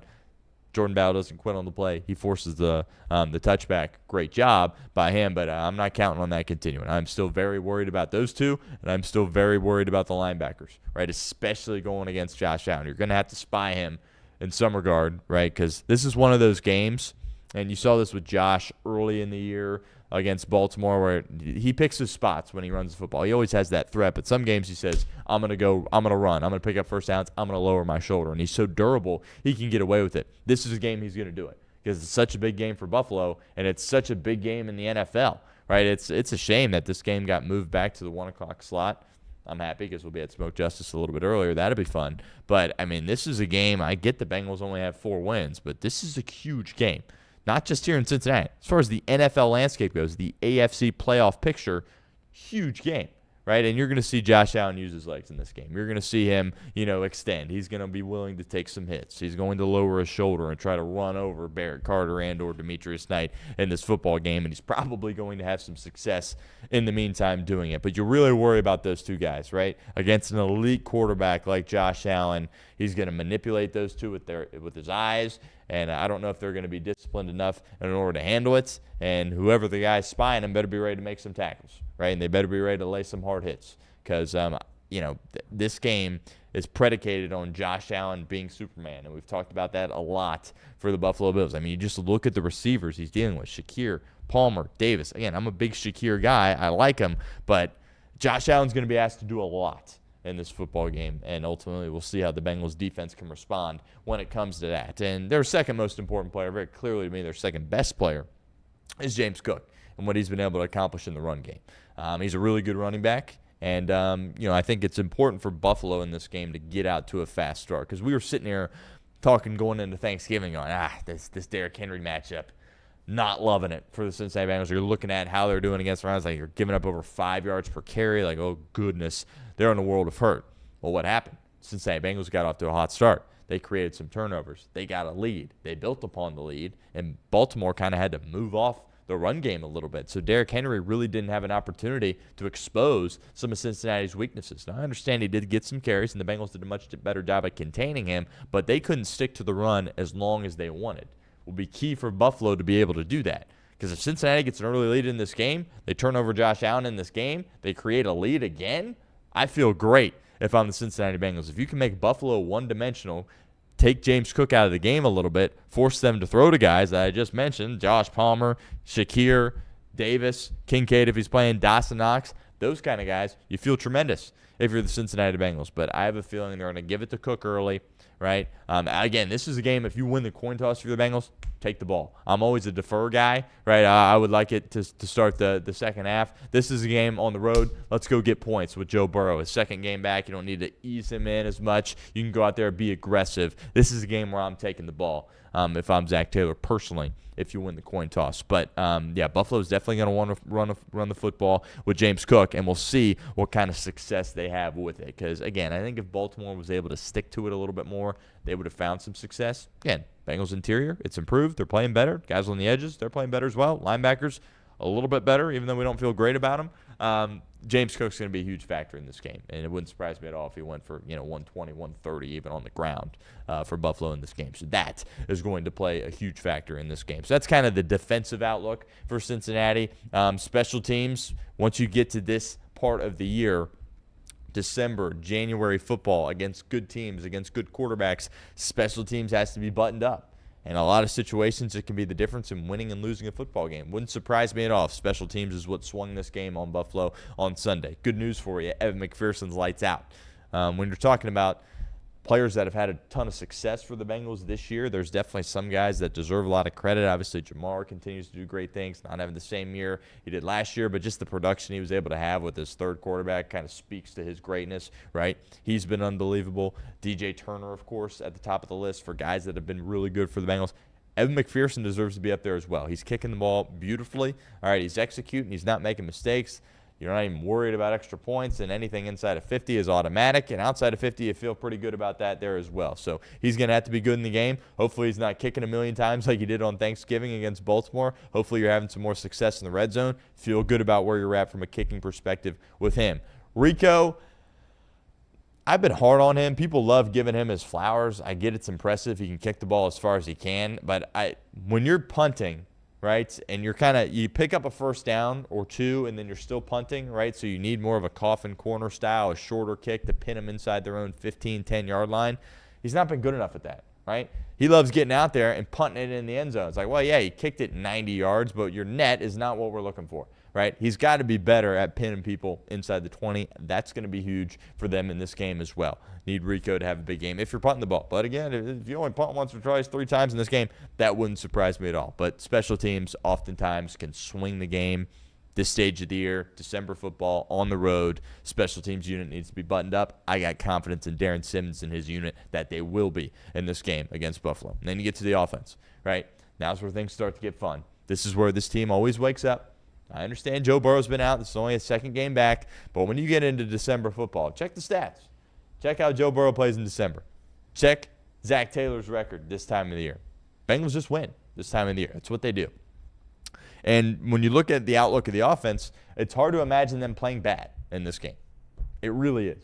Like, if you sat there and said, they're going to score less than 20 points in this game, I would say you're absolutely nuts. You're out of your mind. There's just nothing that would point to that happening. You saw what Joe Burrow did.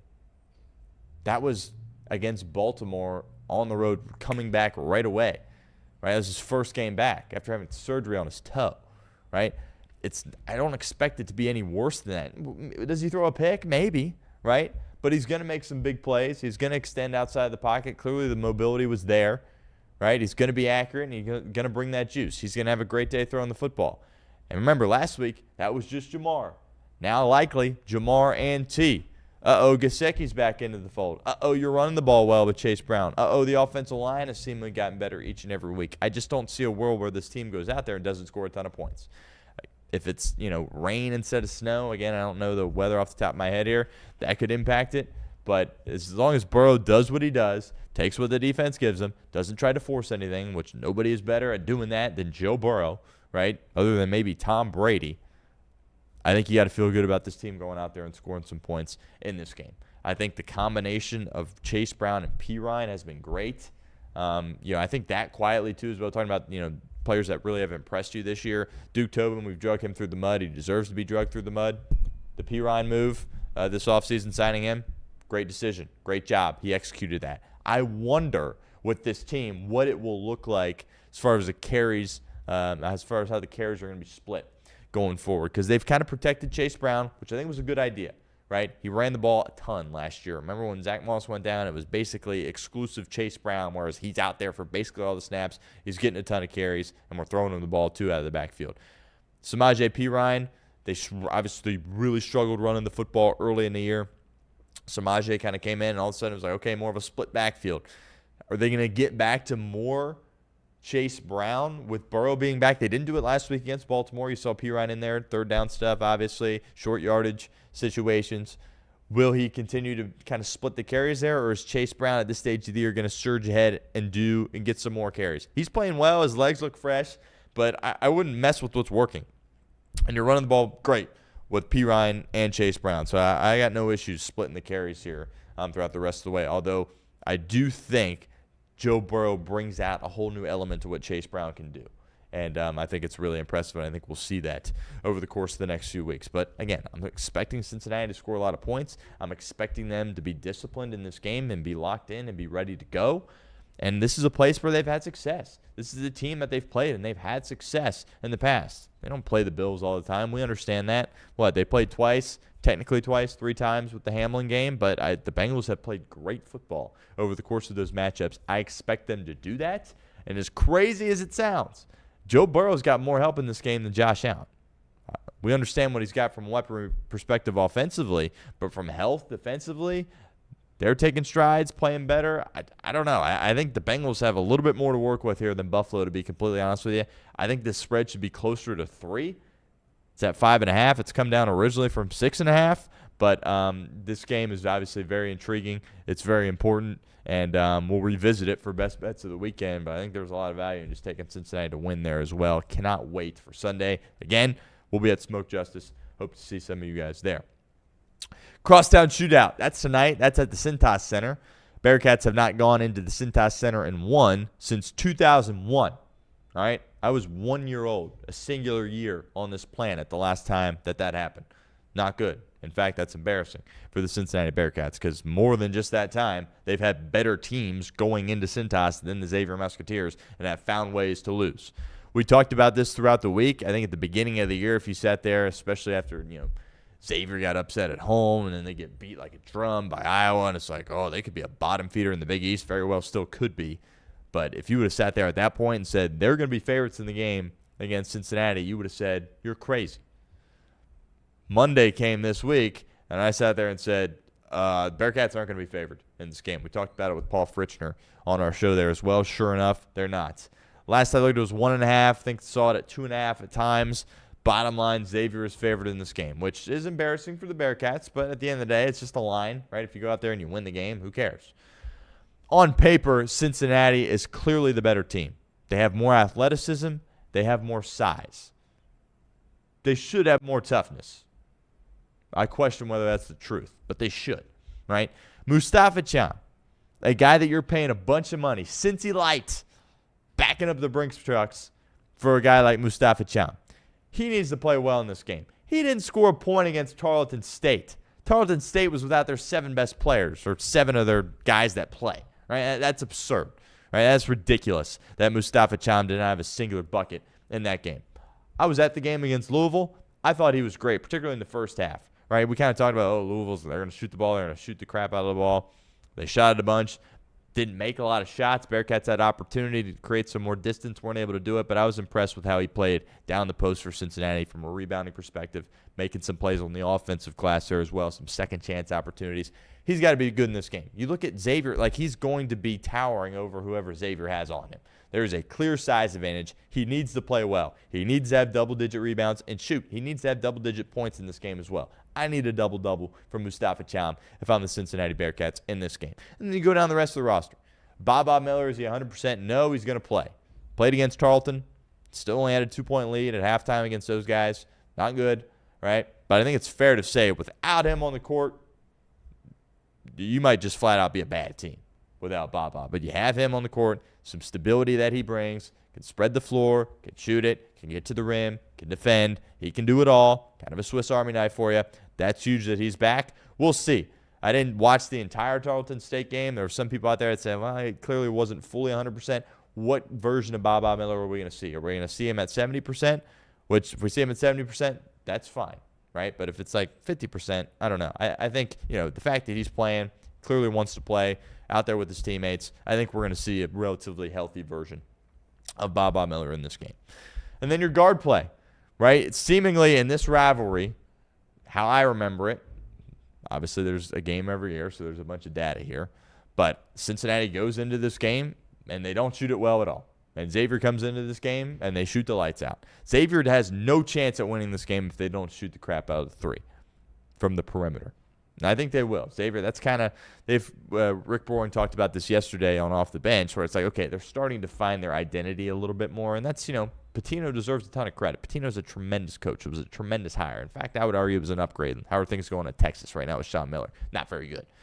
And what's his thing? His MO is he develops players. And clearly, over the course of the past couple of weeks, he's developed this team. This team has gotten better as each game has gone on. And now the games that they should be beating up on teams, they've been doing that. They're coming into this game, their home court, biggest game of the Pitino era, obviously, here at Xavier with a lot of confidence and a lot of momentum. Whereas UC is heading in the opposite direction. They're coming into this game like, we just lost to Eastern Michigan at home. That was kind of embarrassing. We had a 2-point lead against Tarleton State. All right, we're not shooting the ball particularly well. We got all these guys that we're paying a bunch of money. They're not really living up to what we were hoping for. Sean Abayev is supposed to be one of the best freshmen in the country. Well, he's not shooting the ball very well. All right, Kirk Risa finally starting to shoot the ball a little bit well. You saw that in the Tarleton State game. That was promising, right? But, for the majority of this year, I've talked about, my whole thing was like, great to have Day-Day back. His role is going to be completely different. They've been so reliant on Day-Day Thomas. And credit to Day-Day, he's rose to the occasion and has played good basketball for him.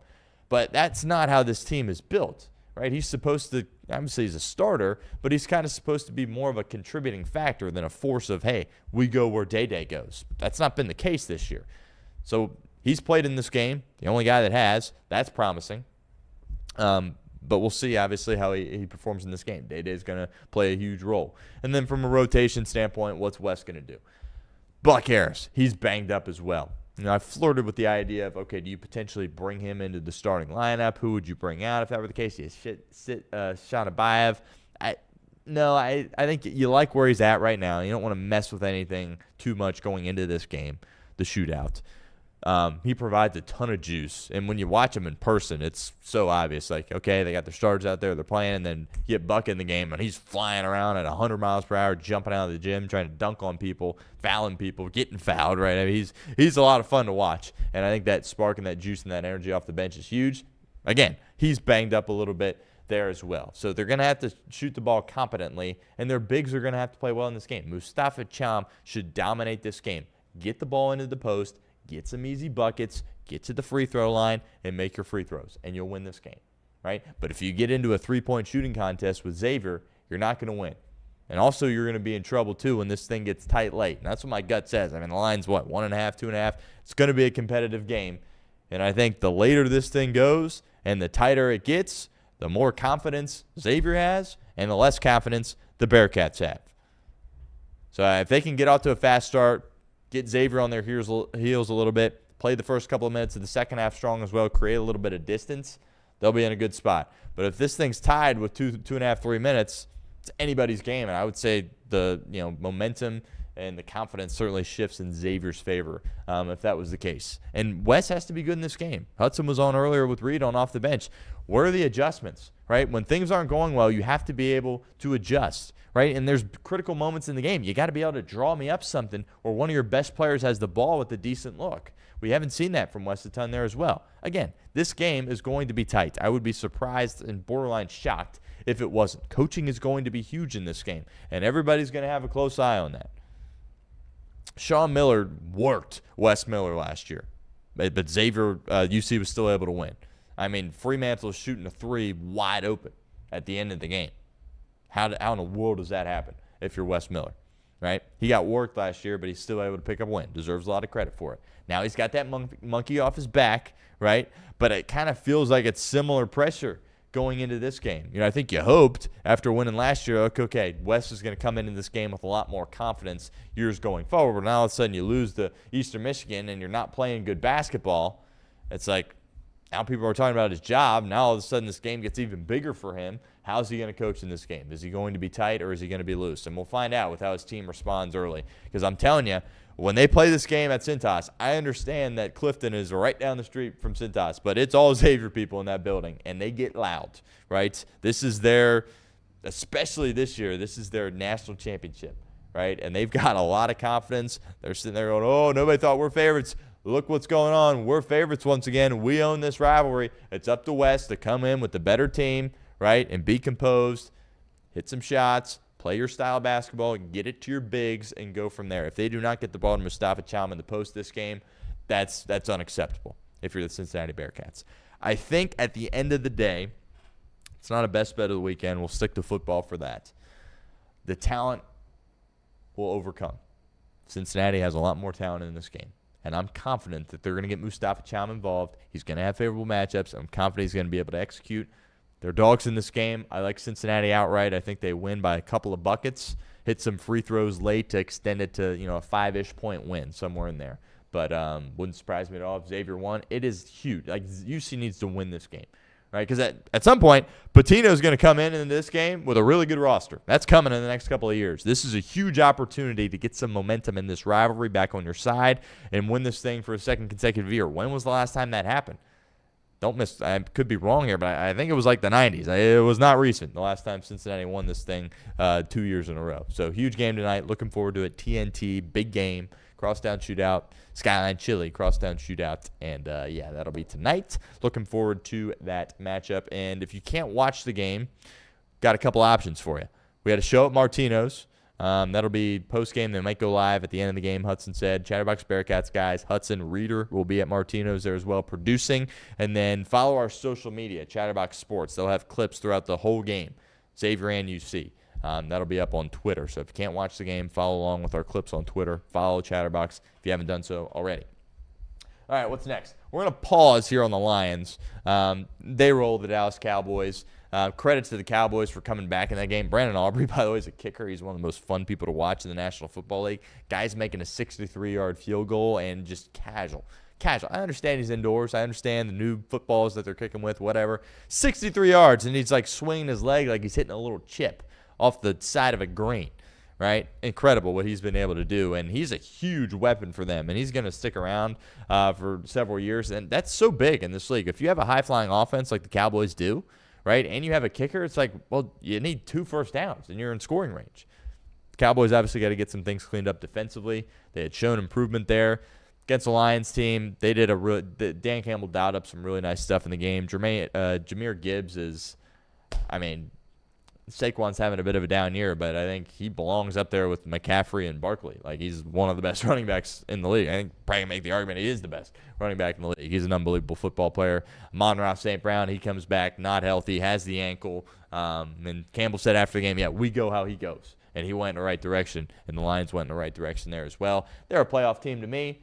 Could they lose right away? Wouldn't surprise me. But, with the speed they have offensively with Gibbs and J-Mo and Amon-Ra being one of the best players, competent quarterback in Goff, they're still a threat in the postseason. Are they as good as they were the past 2 years? No, but they still very much have an opportunity to make a run in the postseason if they can get in. Let's do our college football weekend preview. I want to get to these games. Conference championship week. What a great weekend of college football. A couple of games tonight, as we mentioned at the top. North Texas and Tulane. It's a very compelling game. Winner likely gets to the college football playoff, right? I like North Texas in this game. Best offense in the country. All they do is score 50-plus points, and I think they go in. Tulane might be a little bit distracted, right? Summerall, he takes the Florida job. He's still coming back to coach his team in the championship, which I love. Credit to him for that, and credit to Tulane for allowing that to happen. A little bit different, right, than the Kiffin situation. Kiffin, he goes to a rival, fellow team in the SEC. That's not what's going on with Tulane here. They understand their role. They understand their lane. Summerall's getting promoted, right, to go to Florida. Let him come back, coach a team. It was a 10-win team. Just great execution there from Tulane. But I do like North Texas in this game. And with that offense, at some point, I've been saying this, college basketball in the tournament, you see upsets all the time. At some point, you're going to see one of these group of 5 teams win a game in the college football playoff. I'm not going to say they're going to go on a run or get to the Final Four or anything like that. They're going to win a game at some point. North Texas, to me, that offense is fun. That offense is really fun. Defense, I don't know. But I could see them getting in a shootout with somebody and potentially winning. That's tonight. James Madison, Troy tonight as well. James Madison's going to moonwalk to a victory there, and they got an opportunity to potentially get in the college football playoff there as well. But we'll start with tomorrow. Not going to talk about the MAC championship. Miami, Western Michigan, basically a pick-em. I think Western Michigan point favorite in that game. Chuck Martin had him on the show earlier this week. Check that out. We talked about the game. It's on our channel. Some clips on our socials there as well. BYU, Texas Tech. BYU's had a tremendous year. Kalani Sitake, that whole saga, it's so interesting this time of year with the coaches, leaving, staying, what have you. Looked like he was going to take the Penn State job, and then the crumble cookie guy came in and he said, no, not so fast. We're actually going to pay you a ton of money, and you're going to stay right here, and we're going to continue to fund this program. The crumble cookie guy, BYU guy, and he's basically funding their whole football program. Sitake's going to get a raise. He's going to stay, and they're going to pour money in NIL-wise into that program. And look out. BYU here, they had a freshman quarterback in Bachmeier. I would assume he's going to stick around. And they're definitely going to be a force here in the Big 12 going forward. But I just don't see them having success in this game. I think it's a really bad matchup against the Texas Tech team, which, you talk about Texas Tech, you talk about the best teams in college football, Ohio State and Indiana, and you can throw the SEC teams there as well, like Georgia, right, what have you. This Texas Tech team can win the national title. I'm not predicting that that's going to happen, but they can, and it would not surprise me if they did. They're a really good team, and I know a lot of you people out there probably haven't watched much of them, but Baron Morton, since he's been able to get healthy and come back, he plays the position at a really high level, and that defense is for real. Their defensive coordinator is top of the list for the Broyles Award. They've done a tremendous job. Jacob Rodriguez at that linebacker spot, one of the best linebackers in the country, probably the best if you don't include the Ohio State boys in that conversation. David Bailey off the edge, and they're just so good at stopping the run. And that's what BYU's got to do in this game is run the football. They're going to run it with Bear Bachmeier, who's like a linebacker playing quarterback, and Martin as well, who ran all over the UC Bearcats. They're going to want to get him the ball and hand it off to him in between the tackles. I just don't see them scoring enough points to hang in there. I think it will be kind of similar to what we saw when they met in the regular season, right? What was that, 26-7, I believe, was the final in that game, and Texas Tech was kind of kicking some field goals there early. BYU has had a tremendous year. If they win this game, obviously they're in. If they can keep it close, they'll have an argument. I think they'll be on the outside still, but they'll have an argument if they can keep it close. But I don't know if I anticipate that happening. We'll revisit this game for our best bets of the weekend. But A&M's a great team. Joey McGuire, what he's done, tremendous. And, we talk about this all the time. Oh, you can't buy national titles. What did Texas Tech do this offseason? They paid a lot of dudes a lot of big-time money. And, we'll see if they lose the first round of the playoffs. I'm not going to say it's all for nothing, but then you're like, okay. But if they go on a run here in the CFP, that might be a formula that you have some success with. I understand Belichick kind of did the same thing at Carolina. That didn't go well. I think there's a lot of other reasons why that didn't go well there as well. But Texas Tech, they have a totally different team this year. Paid a bunch of guys a ton of money. Joe McGuire's got them believing, and it's a town in Lubbock where they rally behind that university when they're playing well, and they got a good basketball team. They got a good football team as well, and we'll revisit it as well for the best bets of the weekend. Georgia, Bama. It just feels right, SEC title game. It's different these days. It's not just East, West when it was, Georgia, Bama, that matchup's going to happen a lot. Georgia 2.5-point favorites in this game. Georgia has the better team, and they're playing better football right now. So the line should be a little bit more than that. But if you know anything about the SEC and you know anything about Alabama, they don't lose when they go to the SEC title game.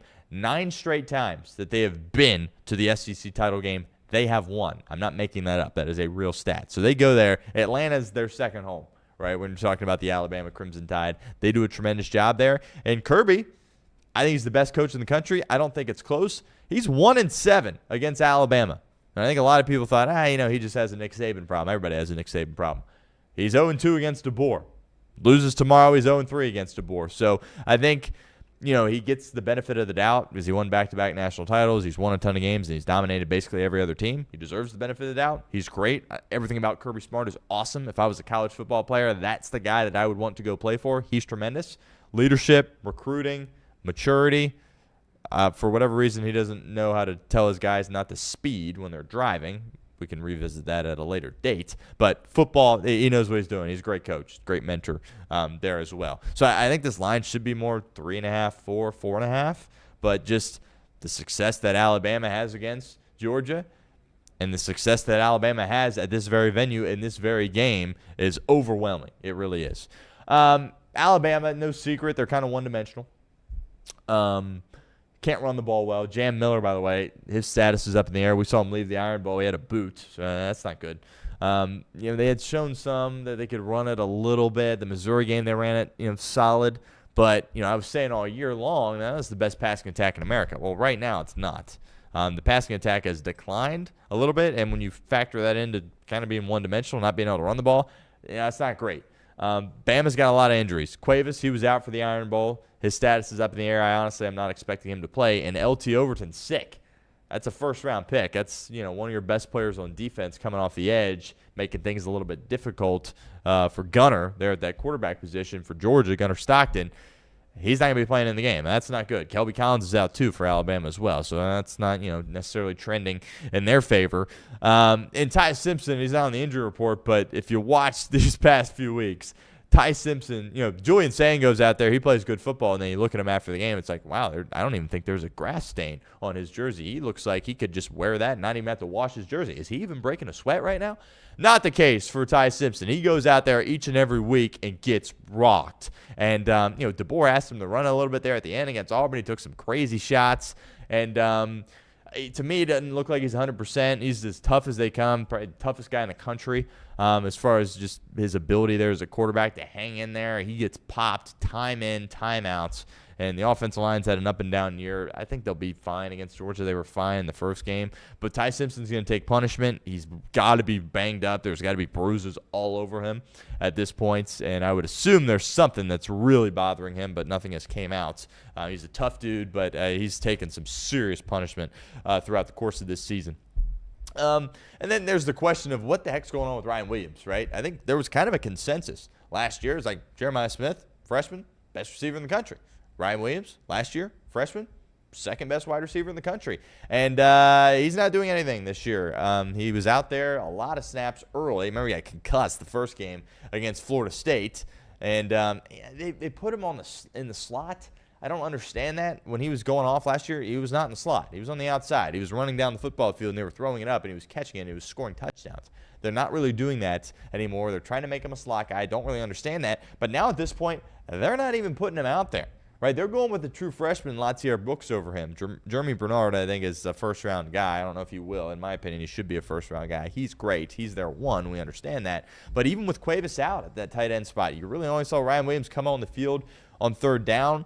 I think there's some questions there as like how good of a teammate is he? How committed is he? There was some, texts that got leaked earlier of him banging on his quarterback, Ty Simpson. I think there's a lot of people that expect him to be gone after the year. I would be surprised if he was back. Right? I mean, when you're as talented as he is and you're not playing, he's got to be frustrated. And the coaches obviously are really frustrated in him. So they're going to need him in this game. He's got to step up. He's a talented player. He's had some drop issues in the past, but especially with Cuevas being out, I think Georgia's going to score some points in this game. Bama's going to have to score, and I think they're going to need Ryan Williams. So, it'll be interesting. A lot of people in Columbus think he'll end up in Columbus.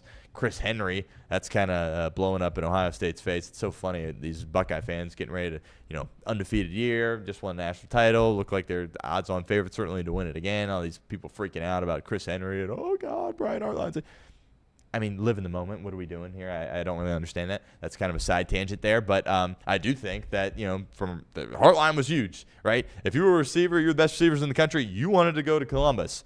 They're still going to get great players. They're still going to get five-star players. Don't get me wrong, but I think you're going to see, let's see how long Ohio State's wide receiver you. We'll revisit that over the course of the next few years. But wouldn't surprise me if Williams went to a place like that. Doesn't really feel like a Big Ten guy, but Ohio State would give him a heck of a lot of money. I think we all understand that. But he's going to play a big role in this game against Georgia. Defensively, I mentioned the guys that are going to be out. You're worried about a pass rush a little bit. I think what's helped Bama the past two games with the Boar against Georgia is, boom, they've kind of blitzed them. And I don't mean sending pressure. I mean scoring early against them and kind of getting Georgia on their heels. Both times Georgia has come back, and certainly some self-inflicted wounds in the game in the regular season at the end of September for Georgia. And, despite the fact that the passing attack for Alabama is not as potent as it was early in the year and that it's flat out declining, I still trust Ty in these moments more than I trust Stockton. But hand up, Stockton has surprised me. He's played great. Georgia can absolutely win the national title regardless of what happens in this game. But I think that's going to be quarterback play. It's going to be key. We're going to talk about this in a second with the Big Ten game. It's going to be massive at that position. Games like this, how you play at that position, really going to factor in, certainly the outcome of the football game. But both these offenses are solid. I think you'll see Alabama score some points, despite the fact they can't really run the ball, despite the fact that the passing attack has gone down a little bit. It's just also something about the Iron Bowl. Something about the Iron Bowl, it's always close, regardless of record. Well, something about playing Georgia. Alabama always shows up and plays good football against Georgia. The numbers, the data will say that. DeBoer's been good against them now as well. And this is an awesome game. It just feels right? Georgia, Alabama, SEC, a lot on the line. A bye probably on the line. I think a lot of people would say, Alabama doesn't deserve a bye if they win this game. I disagree. I understand they have two losses. If Alabama wins this game, they should be a top 4 seed, and they should get a bye. That means they beat Georgia twice. That means they beat Missouri, right? And that means they beat Vandy when they were a top 15 team. It means they beat Tennessee when they were a top 15 team. So I think the winner of this game definitely gets the bye. Obviously, Georgia does if they win, but I would argue Alabama deserves one too. If they win this game there as well. But looking forward to it. Should be tremendous. We'll revisit this game for best bets of the weekend. Finally, Ohio State, Indiana. Awesome. 1 versus 2. Said at the beginning of the show, this hasn't happened since 2009 in a conference title game where you get 1 versus 2. I don't know if it necessarily feels like that because Indiana's great. They deserve a lot of credit. They're a complete football team, but I think there's a lot of other teams that we probably would take to beat Indiana at this point. But, it's only a 4-point spread. I think it opened at like 5.5, 6. Now it's at 4. We're definitely revisiting this game for the best bets of the weekend. It's indoors, right? This, to me, is a perfect game where Ryan Day is going to cut it loose. Now, he keeps teasing this like it's going to happen, and we haven't really seen it and had a perfect opportunity to do it against Michigan. And he said, no, you know what? We have a lead, and we're just going to run it on you and kind of embarrass you and impose our will on you to end this game. That's what he opted to do. Credit to him. It worked. They won. They won in convincing fashion. They dominated the game. I don't know if they're going to exactly be able to lean on Indiana like that because we talk about with Ohio State, like if you had to pick one weakness, it's their run game. Obviously, it wasn't a weakness against Michigan. I understand that. But I think still overall, if you had to pick one, it's that. And it's just hard for me to see Indiana scoring a bunch of points in this game. Mendoza, people want to give him the Heisman Trophy. If he goes off in this game and they win, sure, give it to him. I just don't think he's the best player in the country. I don't. I think the past few weeks have been suboptimal for Mendoza. He hasn't been great these past few weeks. I expect Julian Sain to outplay him in this game.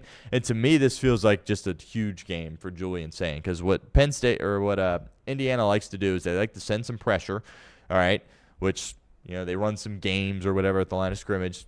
Okay, best offensive line in the country. I don't anticipate it getting home, right? And then they play zone beyond it, right?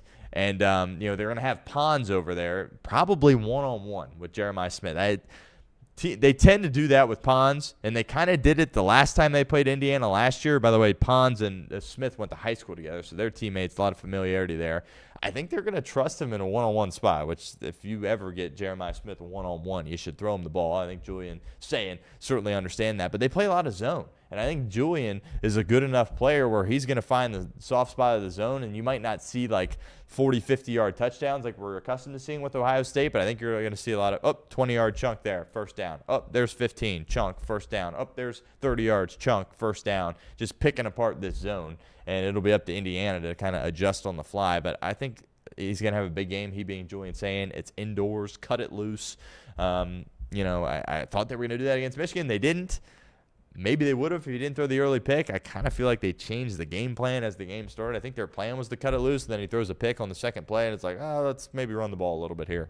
And they had success on the ground with Bo Jackson, but they're going to have to throw the football to win this game.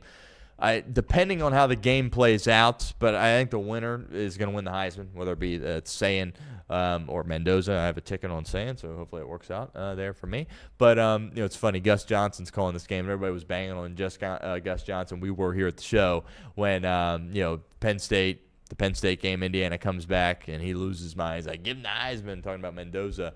Well, if Mendoza goes off in this game, I think he should probably drop that line again and be like, I tried to tell you all. But I don't anticipate that happening. We'll revisit a little bit for our best bets of the weekend. This Ohio State defense is real. Indiana can move the ball. This is, I don't know off the top of my head, the most points Ohio State has given up. It's not many, 14 maybe, I don't know. It's not a lot. I think Indiana will get close to 20 points, but I don't know if they're going to get 20 points in this game. And it's hard to imagine Ohio State's going to get less than 30, and it's a 4-point spread. So that should kind of tell you how I feel about this for best bets of the weekend. We'll get to that in a second. But 1 versus 2, very compelling, feels big, right? I mean, shoot, Ohio State hasn't been in the Big Ten championship since 20, right? I mean, it's been a while since they've been in this game, obviously, with all their struggles against Michigan. But, good to have them back. Good for the sport that they're back in this game. Some people wondering, is there going to be a load management element to this? I would be shocked if there is. I'd be disgusted if there is as well. This is 1 versus 2. You haven't won a Big Ten championship in a long time if you're Ryan Day. You shove all your chips in, doing everything you can to win this game. And I don't think you save anything either. You let it rip in this game. And Cignetti needs to let it rip as well. Both these teams are in. Both these teams should still get a bye, in my opinion, whoever loses this game. But should be a lot of fun, and that is tomorrow night, 8 o'clock, Fox, Indiana. Number 2 against Ohio State, number 1. Lastly, ACC. I think this is on at the same time, which nobody's going to be watching this game. Duke against 17 Virginia. It's a shame. One, it's a shame that how things are set up with the tiebreakers that Duke gets to play in this game. They're 7-5. They've had some nice wins this year. I don't want to sit here and disrespect their program, all right? But this is the ACC title game. We're talking about a team like Miami. On the outside looking in, that's not good how this is set up. Not good at all. Virginia, they're ranked 17. They're 4-point favorites. These two teams played earlier in the year. Virginia beat the crud out of them. Virginia's not a very good team, right? They're not good at all. And the way things are set up with, the 5 highest ranked conference champions get in. Virginia wins this game. They're in. That doesn't help college football, right? There's no reason that Virginia deserves to be in, even if they beat a 7-5 Duke team. It's unfortunate. Ratings are going to be horrible in this game. And, if Duke wins, that opens up the possibility of, a couple of more group of 6 teams getting in, which is, I like having the 1 team in. I had said this on the show earlier this week. The segment went out last night on YouTube. I like having 1. Right, because it gives everybody an opportunity going into the year. It's a great thing about March Madness. Regardless of where you're at in Division I athletics and basketball, you technically have a chance. I like that element, but we don't want to get overboard here and have multiple of these teams in. And then you got teams like Vandy and potentially Miami, Texas on the outside looking in. So some tweaks that need to be made with the college football playoff. But I don't have a lean on that Duke Virginia game. Unfortunate that the ACC is as bad as it is, but also unfortunate Miami's not playing in this game. They had the 2 losses to Louisville and SMU, but, if it's Miami, Virginia, I think that's a lot more compelling to tap into, but obviously not the case. All right, best bets of the weekend. We've got 5 plays. We're open, we're honest, we're transparent. We haven't had a losing week in a while. That's positive. Overall, we are 31, 34, and 3, right? So we're very much in this thing, and we have been in this thing for quite some time. Championship week, so pretty soon here it's going to transition to basically just NFL plays. We'll experiment down the line with maybe some college basketball stuff. There are a couple of college basketball plays I like this weekend, but we're going to stay away from that. We're just going to do college football here at this point. We've got 5 plays, 3 collegiately, 2 NFL, and let's get a winning week here, and let's get closer to getting into the green, or perhaps get into the green here as we are obviously now into December. All right, Big 12 title game, Texas Tech, BYU. 12.5-point favorites are the Texas Tech Red Raiders. Talked about this game in depth, previous segment. It's a bad matchup for BYU. It just is. They have to run the ball with L.J. Martin, right, and their quarterback, Barrett Bachmeier. Well, nobody stops the run really better than Texas Tech. David Bailey, off the edge, he's tremendous. They got guys in the interior. Jacob Rodriguez, incredible at that linebacker spot. Their DC is tremendous. And I feel like it's going to be very similar to what we saw in the regular season. Texas Tech is a good football team. They are for real. I understand they're not Ohio State or Oregon or Indiana or Georgia or Alabama. I get that, but they can win a national title. And it's time for everybody to wrap their head around that. Again, not predicting it, but people need to understand that this team is real. They can beat anybody, and I just think it's a bad matchup. Baron Morton, he's gotten healthier as the year has gone on, and that's allowed him to be in a spot where he can make some plays down the football field. He's got some elusiveness. He's not going to, take off and run for 100 yards, but he's got some elusiveness back there in the pocket. He distributes the ball. They got guys that can win on the outside, and there's some distractions there with BYU. Sataki, was he going to leave? Was he going to stay? Oh, he's leaving. Oh, actually, he's not. He's going to stay. Maybe that gives them some new juice, but I just think the skill gap is too large in this game. That's why you see it at 12.5 points, but I wouldn't be surprised if this is a borderline blowout, to be completely honest with you. I'm laying the 12.5. Give me Texas Tech over BYU. Bama, Georgia. Everything in this matchup would say go with Georgia, right? They're playing better right now. They've got the better team on paper, the better roster. I think the world of Kalen DeBoer, but technically they have the better coach with Kirby Smart. And they're healthier, right, with this team. They're playing better right now. They're playing more of a complementary style. With all that being said, give me Alabama plus 2.5 in this game. They don't lose in the SEC title game. So to sit here and bet against them, we can revisit this next year if you want. But the last 9 times that they have played in the SEC title game, they have won each and every time, all 9. I understand a lot of that, or all that is Nick Saban. Fine. Don't have an issue with that. He was tremendous. But Kalen DeBoer has also had a lot of success against Kirby Smart here. He's 2-0 against him. I think Ty Simpson's going to outplay Gunnar Stockton in this game, similar to what happened in the regular season. Alabama just plays better against Georgia. The best of Alabama comes out when they play the Georgia Bulldogs. I'm expecting that to happen again. People sit here and bang on the Bama run game. I hear you. Jam Miller might not play. That's not good. Daniel Hill deserves a lot of credit. He's a power back. He's a tough physical guy. He fights through that initial contact. He always falls forward. He's going to have a solid game in this game against Georgia. And, I think there's a lot in the psyche of the Georgia Bulldogs that's going to, prohibit them from having a ton of success in this game. All they do is lose to Alabama. Kirby Smart is 1-7 against Alabama, right? 9 times in a row, the Tide that have been to the national or the SEC title game have won the game. If they get to this game, they win. That's just what happens. And I understand they're not playing better than Georgia right now. I understand that Georgia probably has the better roster right now there as well. But give me Alabama. I think Yanze Pierre is going to have a huge game. It was great having Quay Russaw back for Alabama there at that linebacker spot. He broke his foot earlier in the year. He was back for the Iron Bowl. That was great. But Yanze Pierre, those 2 guys are going to have to step up. And I think you're going to see, one of those 2 guys, maybe not exclusively, but rush the passer a lot, especially with LT Overton being out in this game. I think they're going to get Gunnar Stockton under duress. I think they're going to force him into making a couple of mistakes. I think he makes more than Ty Simpson does.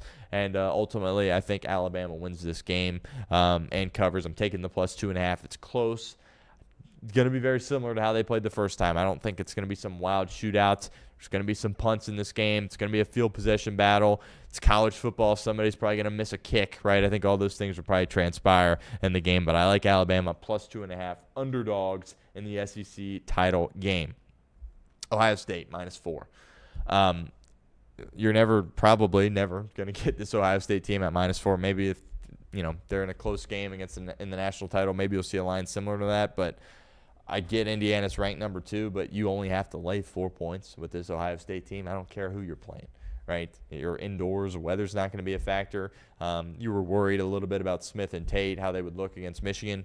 Looked fine, right? Are they fully healthy? Probably not. Nobody's fully healthy at this stage of the year, but they were moving around just fine. They were getting the football, and they were having success when they had the football in their hands. Indiana's not going to score enough points in this game, right? What did I say earlier? I would be surprised if Ohio State wasn't at least around 30 points, and I would be surprised if Indiana scored more than 20, right? The line's 4. They're going to cover. I feel pretty good about this. We do spreads here on the show, but Ohio State's better than minus 200. I think they're like minus 190 on the money line. Like, oh, my goodness. Gamble responsibly, obviously, but I don't see Ohio State losing this game. I really don't. I would be shocked. Julian Sam would just have to be bad in this game. And with the protection that he has and the skill guys that he has on the outside, I just don't really see that happening. I'm laying the 4 points with Ohio State against Indiana. Bengals, talked about it. We've only bet on the Bengals a few times this year, and it has worked each and every time. And I have confidence and faith that it's going to work again here against the Buffalo Bills. Should be about a 3-point spread. It's not. It's 5.5. It started at 6.5. It's come down since then. And I just think the Bengals are trending upward. Not that the Bills are trending downward, but they're playing better on defense. Burrow has a game under his belt, played really well. Would expect that to be the bar for this game. That performance more than good enough to win. I think it's probably going to be a little bit better. Oh, it's not just Jamar out there now. T. Higgins probably going to come back and play. We finally get to see that trio on the field together. I haven't seen that since half number 1 in week number 2 against the Jacksonville Jaguars. And Josh Allen's going to have to be Superman in this game to win, which he probably will be Superman, right? Doesn't have enough guys on the outside. I think you're going to see DJ Turner play well and really eliminate that side of the field. It's going to come down to Dax Hill, how he's going to play. Josh Newton, if he gets phased into the lineup there for them. James Cook is the X factor in this game for Buffalo. If they can set the tone early and run the football, they'll have some success. But I said during our preview segment, this is a game for me that if you win the toss, take the ball, go down and score. And if you can build a lead here and make Buffalo a little bit more one-dimensional, have to go away from the run game, that's going to be beneficial. That was a huge key in the Raven game where it's like, well, you had a lead. Baltimore's turned the ball over. Kind of had to go away from Derrick Henry a little bit earlier than they wanted to. Got to do that as well this week for James Cook. I think they do that. Give me plus 5.5. I think the Bengals win this game and stay alive, to be completely honest with you as well. That is our first NFL pick. Bengals plus 5.5. Lastly, Green Bay. They've been a wagon for us all year. Minus 6.5, right? The Bears right now, oh, here come the Chicago Bears. They're the number 1 seed. Ben Johnson, Caleb Williams. Vegas knows what's up. Right? I mean, this is the 1 seed, and they're nearly a touchdown underdog in this game against Green Bay. The public is absolutely all over the Chicago Bears. I don't understand it. Green Bay, we picked them to go to the Super Bowl. They're finally putting some pieces together. How about that performance that they put in on Thanksgiving? You're going to see them be aggressive. It's going to be a great football game, late afternoon slate. Can watch it after the Bengal game. But, Green Bay is going to cover the spread. They're going to cover the minus 6.5. Jordan Love. I don't know why people are so hesitant to give him his flowers. I understand he gets a little banged up. I understand he can get a little bit reckless with the football. Jordan Love he's a borderline elite quarterback. He's a really, really good quarterback in this league. And I think the Packers are about to get hot here. I feel good about my Super Bowl prediction with them. Didn't feel so good about it when they were losing to Cleveland and losing to Carolina and tying the Cowboys. But past couple of weeks, they've played good football. I'll lay the 6.5 with the Green Bay Packers. Here we go. Texas Tech minus 12.5. Alabama plus 2.5. Ohio State minus 4. Bengals plus 5.5. Packers minus 6.5. Our best bets of the weekend. Appreciate everyone, as always, for tuning in. Hope everyone has a fantastic weekend. What a great week of sports. And really, too, here in the Queen City. Crosstown Shootout tonight. We'll have our Chatterbox Bearcats crew at Martino's. Reed Mouse will be there. We'll be at Smoke Justice as well on Sunday. Reminder, T-shirts up on our website, chatterboxsports.com/store.